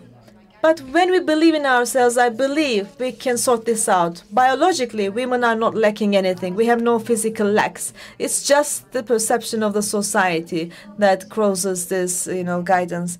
And girls are led to service-related businesses like dentistry or chemistry, becoming a pharmacist, because, IT belongs to men. All IT people need to be asocial nerds who are not so willing to speak with others, etc. That's the perception. And when you're not fitting that description, you might feel yourself isolated, alienated, and sometimes I get reactions that I wouldn't expect from others. But I really do believe in myself. Sometimes I do feel I don't belong there. There have been times that I really questioned this, but then I became aware. A lot of, time had to pass so that I would really become aware that I should be confident, and I became aware that it was just because of the social prejudice. I'll be here as a woman, and I'm going to clear the path for girls in the future as well, I say. Well, I just felt like it, Buse. I just felt like it. Buse, you also said, it's going wonderful. You don't need your notes at all. When you tell stories like this, it's so much better. And you say during the club meeting, so certain things were, managed, they were successful, and they would say something like, these men made it. It's always the men. Well, it's the language of the society that also gets impacted by this. We had worked until midnight, and then we wanted to take a rest, and these were in the IT club. They knew me, and they knew I was the R&D director. It was 4 of us in the team, and they said, the men did it, the men managed, the men, the men succeeded. And I reacted, of course. I'm never quiet when this happens. Sometimes they find me annoying or angry, but I know that if I don't react, other girls will suffer the same. So even if they find me annoying, I don't care. I'm just giving my reaction as I should. And sometimes it upsets me really when you're looking them in the eye. They can still say, those men made it, although I was part of the team and they know it. So there's a problem there. Thank you so much, Buse. And we will discuss what needs to be done so that we can change this. In this panel, we have to have 2 perspectives. First, how can the technology clear the path for women? And number 2, the social media and existing platforms, how can they play a role in improving the situation with the inequality? And we have activists with us too. So I'd like to ask our activists to overcome these inequalities. How can we use social media? And many thanks again for being with us. So the question for you obviously is how is it possible to how can we use technology and social media platforms in a way that we can address gender inequality and we can make women more visible in those spaces? Ksenia first, and then I'd love to go to our next speaker, Elvira. Welcome again. Thank you, and it's very great to be here in person. It's the first time after a long time, so let's see how it goes. I'm not an expert on social media directly, so maybe to start, I would like to talk a bit about how at Young Feminist Europe and in the Generation Equality Forum process that we have heard before, are working with girl leadership, youth leadership especially, and then how we use really strategically and as movement building and empowering parts social media, but also platforms, online collaboration tools, and different things. So one thing that is important to mention today in this context is that when we talk about women's leadership, girls' leadership, and bringing them into change-making positions or seeing girls and young women and youth as change makers and leaders of change, I think we really need to make the differentiation to bring that it's not just about bringing more women into hierarchical structures, not seeing leadership as something that is a hierarchy, that is reaching the top. Of course, we need girls and women in these positions, and cannot stop doing that. But it's also about what are the structures that we need, and how can we use more transformative approaches to leadership. That means, for example, bringing young people in and talking about girls' leadership is really not to see them as leaders of the future or to see what can we teach girls so that they can lead one day, but also moving from just increasing diversity to making structures more inclusive and more transformative. So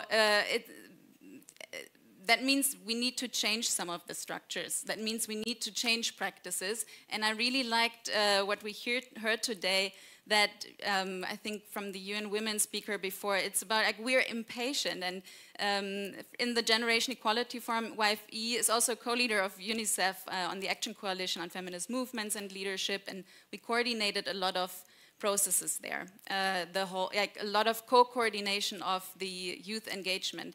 And what was very important, of youth leadership, is that we really shift the approaches from girl and youth participation, engagement, meaningful engagement, to leadership and giving co-ownership of processes. That's decision making, that's agenda setting, and all that. I'm coming to the to the digital part in a second. I just wanted to give that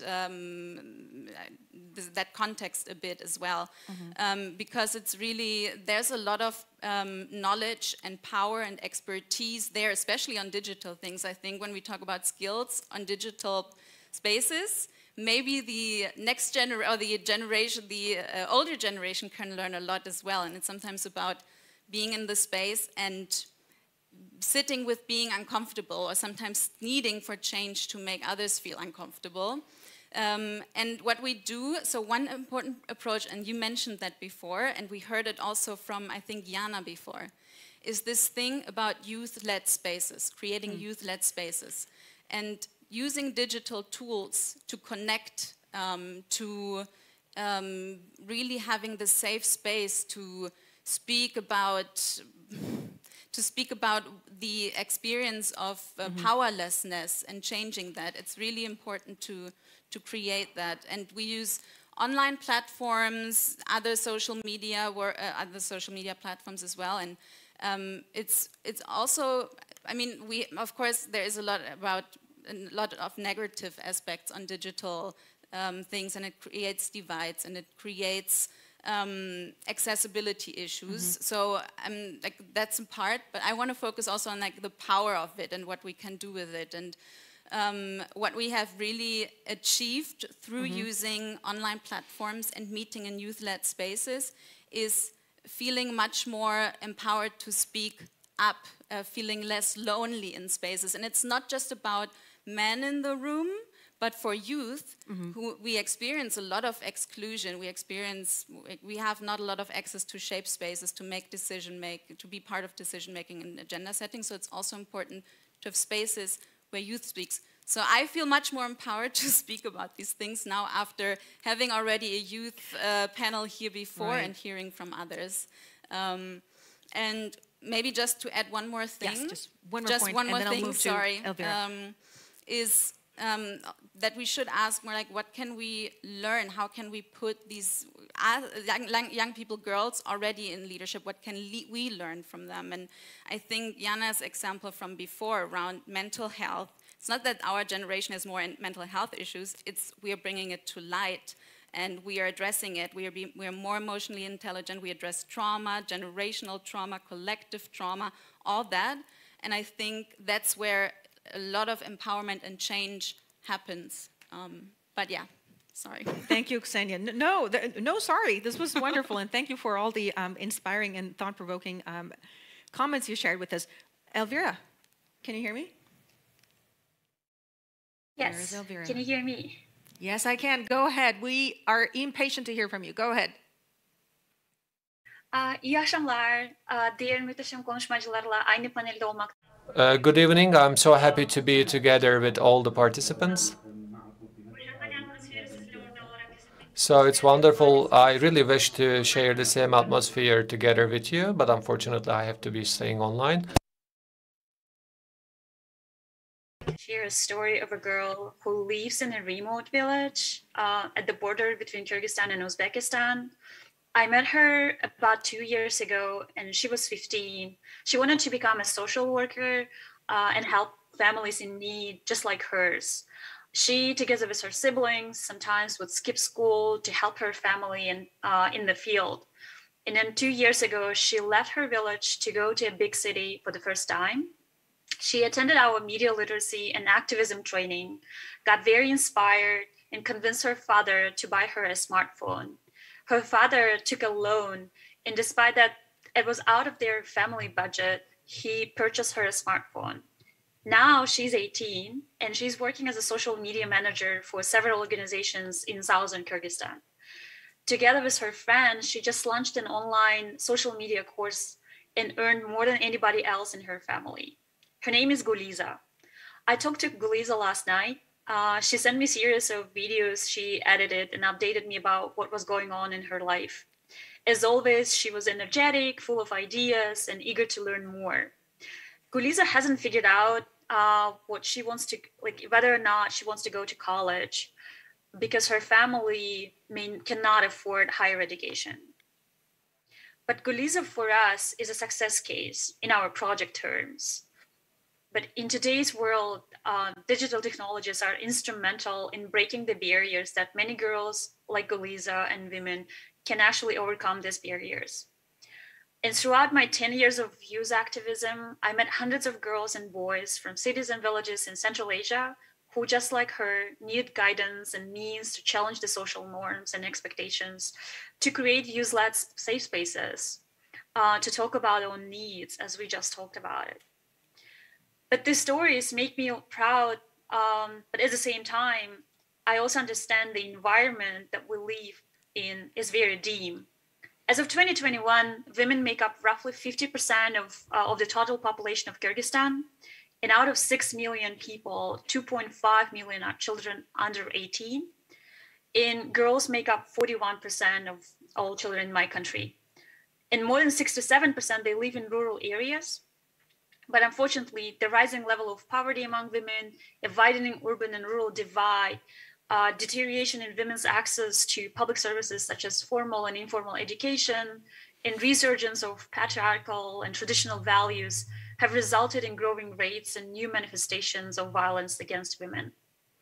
Women's access to education is often constrained by the perception that investing in girls' education is a waste of resources, or it's unnecessary since they will just get married and thus benefits will accrue to another family. And only 29% of women are actively using internet in Kyrgyzstan, and only 1 out of 3 of girls have computer literacy. This makes it especially difficult for young women to have access to promising work opportunities today. But also gender stereotypes, they promote subordinate roles of women, the patriarchal discourse or discriminatory traditions, they're gaining increased support now. And about 12,000 young women are kidnapped and forced into marriage every year in Kyrgyzstan. While running a youth organization, IDEA Central Asia in Kyrgyzstan, we focused more on building a conducive environment apart from empowering girls and young people individually. We trained parents, local governments, and police. We also realized that digital technologies are great instruments to advocate equality, but at the same time, it also serves as a means to control girls and also publicly shame them. So today, my main message is along with lines what Caroline Moser, a social anthropologist, emphasized, saying that there should be a distinction between practical and strategic needs in gender-focused development. She noted that to have a gradual change or not to harm our beneficiaries, it may be worth starting from addressing women's practical needs such as digital literacy. Right. But today, I would like to also remind us, like policymakers and development people, that it's crucial to provide these practical needs to girls, but also it's crucial to address strategic changes and transformation. So like girls like Guliza, who does have practical needs, but cannot still afford a higher education. So we need their meaningful participation in all means. Thank you, Elvira, for that message. Toplumsal cinsiyet eşitliğini geliştirme yönelik.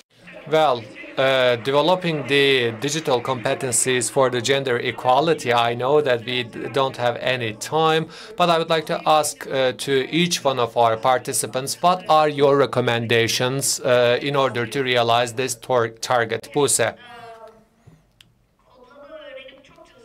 I will not say learn how to code and work a lot. Travel around the world. Do not see people as a monotype. I mean, be present and try to understand other women. So we should become universal citizens. So we should read. As long as we increase our intellectual capacity, we will be much more valuable. Try to learn something about any sort of topic.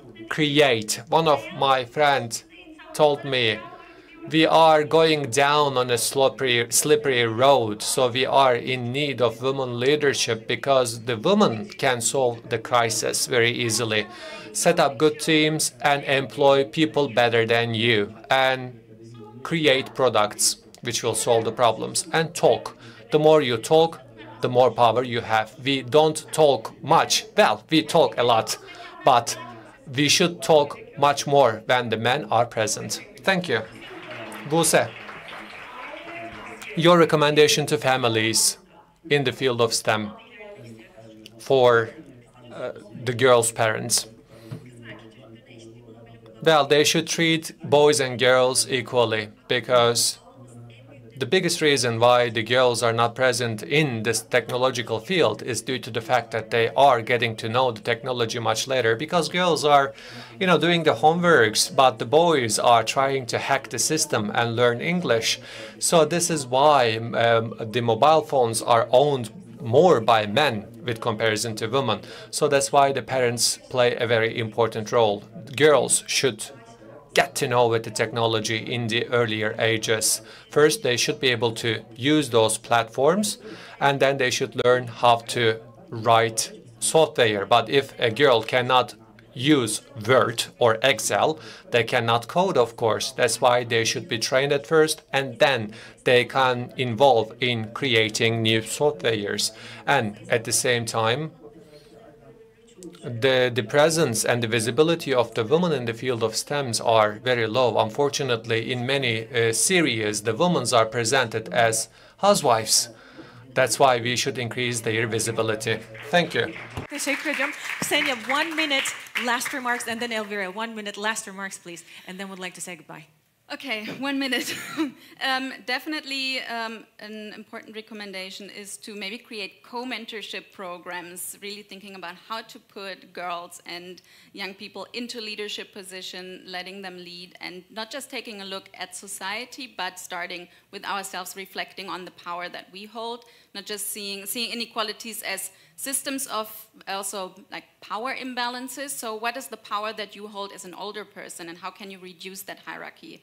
And yeah, that would be one recommendation. Create youth-led youth-led spaces, not just spaces for girls, but really youth-led spaces.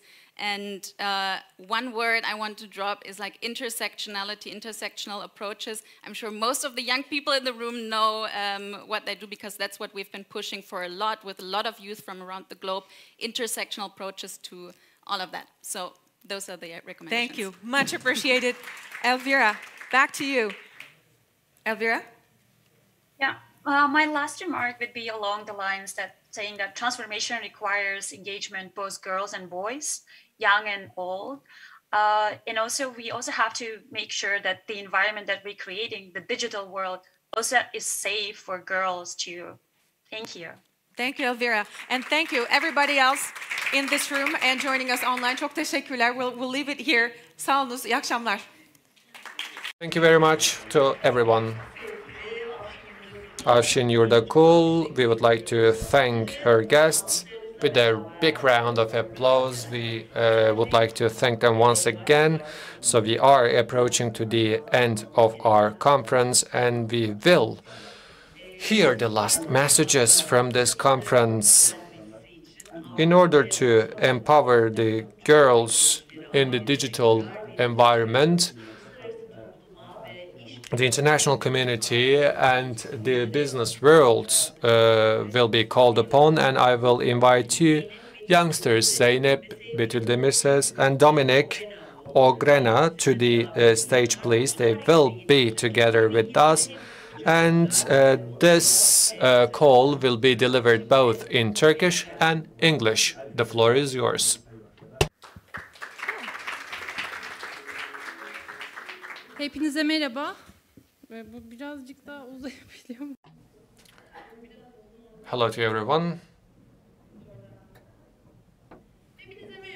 Hello to everyone. My name is Zeynep Betül. I am so happy that I am together with you guys. We have come to the end of our conference, but hopefully this end will be the just new beginning. So all together on 11th of October, let's make the girls lead, and let's celebrate this day as the big day that we are taking a huge step. We have listened wonderful stories today about the dreams of girls, but we should never forget that the dreams of the girls are prevented by the gender inequality, which presents as itself as an obstacle. As of 1995, for one huge generation, we are facing with the similar problems. Don't you think that it is? A starting point for many of us. Let's make today, 11th of October 2021, the day we all took an important step to advance girls' empowerment. We have heard great examples of girls and women leading today. Yet we heard that gender barriers still exist, and they are preventing women and girls from following their dreams, their independence, their safety, protection, and participation. Isn't it frustrating that we are still discussing the same challenges that were discussed a generation ago at the Beijing Platform of Action in 1995? Karar vericiler ve siyasi liderler, bugünün kız çocukları ve kadınları olarak uluslararası insan hakları sözleşmeleri kapsamında güvence altına alınan haklarımızı kaybetmeyi göze alamayız. Hayatın tüm alanlarında toplumsal cinsiyet eşitliğini ilerletecek kararlara imza atmanız için sizlere çağrıda bulunuyoruz. Ayrıca şu ana kadar kaydedilen ilerlemelerin gerilemesine yol açabilecek tüm kararların karşısında durmanızı istiyoruz. Kadın ve gençlik örgütleri için demokratik kamu alanlarının ve finansal kaynakların teminine destek verecek güçlü kararlar almanıza ihtiyacımız var. Bekleyecek zamanımız yok. Bir başka kız çocuğu daha çevrim içi ortamda istismara dayalı bir içeriğe maruz bırakılmadan, bir genç kadın daha cinsiyeti nedeniyle işsiz kalmadan, bir öğrenci daha gelecek hayallerinden vazgeçmeden harekete geçin. Kız çocuklarının toplumumuzdaki ihtiyaçlarını karşılamak için bu yıl bir girişim başlatın, kapsayıcı bir politika geliştirin, bir komite kurun veya sivil toplumla işbirliği yapmanızı geliştirecek bir araç geliştirin. Decision makers, political leaders. As girls and women of today, we cannot afford losing the rights that were guaranteed to us by international conventions. We call on you to sign decisions advancing gender equality in all spheres of life and reject all that can take us one step back from where we are today. We need your support in sustaining democratic public spaces and financial resources for women's and youth organizations. Take action now, before one more girl faces abusive content online, before one more young woman is denied a job because of her gender, before one more student gives up her hopes and dreams. Start an initiative, develop an inclusive policy, build a committee, or create an official tool for consulting with the civil society this year to address girls' problems in your community. İş dünyasının liderleri, işverenler ve özel sektörün diğer üyeleri. Kadınların insan onuruna yakışır işlerde çalışması için alan ve fon sağlayın. Bu konuda emin adımlar atmanıza ihtiyacımız var. Kız çocuklarının ve kadınların eğitimi ve öğretimi için burs ya da staj programları geliştirin. Politikalarınızı yenileyin. Reklamlarınızı gözden geçirin ve en önemlisi de kaynaklarınızı kullanın. İş dünyasındaki kadınlar. Sizler de sektörünüzdeki kadınların daha fazla güçlenmesini sağlamak için rol model olabileceğiniz ve liderlik becerilerinizi öğretebileceğiniz bir mentörlük programına yazılın. Business leaders, employers, members of the private sector, we need your decisive commitment to create the space and use your resources for women's participation in decent work. Start up a scholarship, an internship program. Revise your policies and review your advertisements. Increase your donations for girls and women's training and education. Women in business, we call on you to sign up today to a mentorship program to be a role model and a pioneer for more powerful women in your sector. Sivil toplum aktörleri, gönüllüler ve kanaat önderleri. Bu yolculukta sizlere de ihtiyacımız var. Sizleri İzleme ve hesap verebilirlik alanlarında görmek istiyoruz. Kız çocuklarının haklarını ilerletmek için ulusal, bölgesel ve küresel koalisyonlar hakkında daha fazla bilgi edinin. Taahhütlerinizi hayata geçirmek için bu koalisyonlara katılın ve toplumların değişim gücüne inanın. Civil society actors, volunteers, community members. Moving forward, we call on you for monitoring and accountability. Find out about national, regional, global coalitions for advancing girls and join them to affirm your commitments. You will see how much power there is in changing inside the community. Sevgili aileler, kız çocuklarınızla hemen bugün yapıcı bir konuşma gerçekleştirin. Gelecek nesilleri etkilemek ve kalıp yargıları kırmak için sizin etkiniz çok büyük. Cinsiyetlerimizden bağımsız olarak sahip olduğumuz haklardan faydalanmamızı sağlamak sizin sorumluluğunuzda. Kızınıza gelecekten ne beklediğini ve ne istediğini sorun. Bu geleceği kendi başına inşa edecek gücü olduğuna güvenin. Onu kararlarında destekleyin ve dijital becerilerinizi birlikte geliştirin. Yıl sonuna kadar hem kızınız hem de kendiniz kesinlikle bu alanda bir eğitim programına kaydolun. To the parents, caregivers, and family members, please have a constructive talk to your daughter today. You have such an important role in challenging stereotypes and in influencing the future generation. It is your responsibility to ensure that we enjoy our rights irrespective of our genders. Ask your daughter what she wants for her future and trust that she has the power to build it herself. Support her in the decisions and work on developing your digital skills together. Before the end of the year, be sure she and you are both registered in a learning opportunity. Sevgili çocuklar ve gençler, eğer sesinizi daha çok duyurmak istiyorsanız daha fazla adım atmalısınız. Bu konferanstan sonra çevrim içi olun ve toplumunuzdaki katılım imkanları hakkında daha fazla bilgi edinin. Bu bir çocuk hakları komitesi, çocuk meclisi, sivil toplum kuruluşu veya öğrenci kurulu olabilir. Arkadaşlarınıza sorun, bize sorun. En yakın toplum merkezine gidin ve kendiniz hakkında alınan kararlara dahil olmak için mevcut fırsatları araştırın. Kendinize bir hedef koyun. Bilimin ve teknolojinin bize yakın gelecekte neler katacağını keşfedin. Dijital alanda güçlenmek ve kendinizi dijital alanda korumak için neler yapmanız gerektiğini öğrenin. Dear children and young people, if we want to be heard, we need to take action too. Right after this conference, go online and learn more about engagement opportunities in your community. This can be a child rights committee, a children's assembly, a student board. Ask your friends, knock on the door of the nearest community center, and discover what it is out there for you to participate in decisions involving you. Set goals to discover what science and technology will bring us soon, to digitally empower yourself, and to learn about online protection. Bazen her şey üstünüze geliyor gibi hissedebilirsiniz. Eğer her şey üstünüze geliyormuş gibi hissederseniz, bilin ki asla yalnız değilsiniz. Tüm dünyanın desteği arkanızda. Akranlarınız olarak bizler, toplumsal cinsiyet eşitliği mücadelenizde yanınızdayız. If you are overwhelmed, know that you are not alone. There is an immeasurable amount of support from all across the globe. As your peers, we are with you in the fight for gender equality. Sesimizi duyan herkesin bugün bu konuda bir adım atacağına inanıyoruz. Sizler sürdürülebilir kalkınma amaçlarına ulaşmayı planladığımız 2030 yılına geldiğimizde geriye dönüp bakacak ve daha adilane bir dünya yaratmak için üzerinize düşeni yapmış olduğunuzu göreceksiniz. Unutmayın, en büyük çınarlar da zamanında bir tohumdu ve değişim elbette bizimle gelecek. We believe that all of you who are hearing us now will take a step today.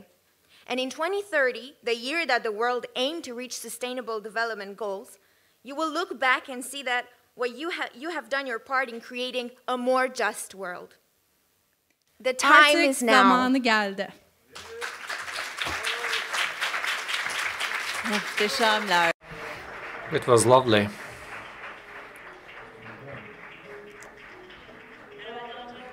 Well, I believe it was explained wonderfully. So with this speech and with those messages, we are coming to the end of our conference. Well, distinguished participants, 11th of October is a very special day. Well, after all, we are speaking about the future of our girls, and we try to exchange our views in order to minimize the obstacles and the barriers that our girls are facing with. But it shouldn't be actually special to 11th of October only, because every passing minute and every passing day there are many more to be done. In the Europe and in the Central Asia, we try to contribute to those activities. That's why we came together. Hopefully, exchange of our views contributed to those activities. I hope that each one of the messages delivered here will be a source of hope for the future. As a mother of a girl, I am doing my best and know from the bottom of my heart how important it is. Of course, we should stand by our girls, because we say empowered girls means empowered future. We would like to thank Aydın Doğan Foundation, UNICEF, UN Women, and UNFPA. I'd like to extend my gratitude and respect to each one of you. Hopefully, we come together in the brighter future where our girls and our children are much more optimistic about future. We will come together in this stage with wonderful guests. Thank you so much for being with us today. Thank you.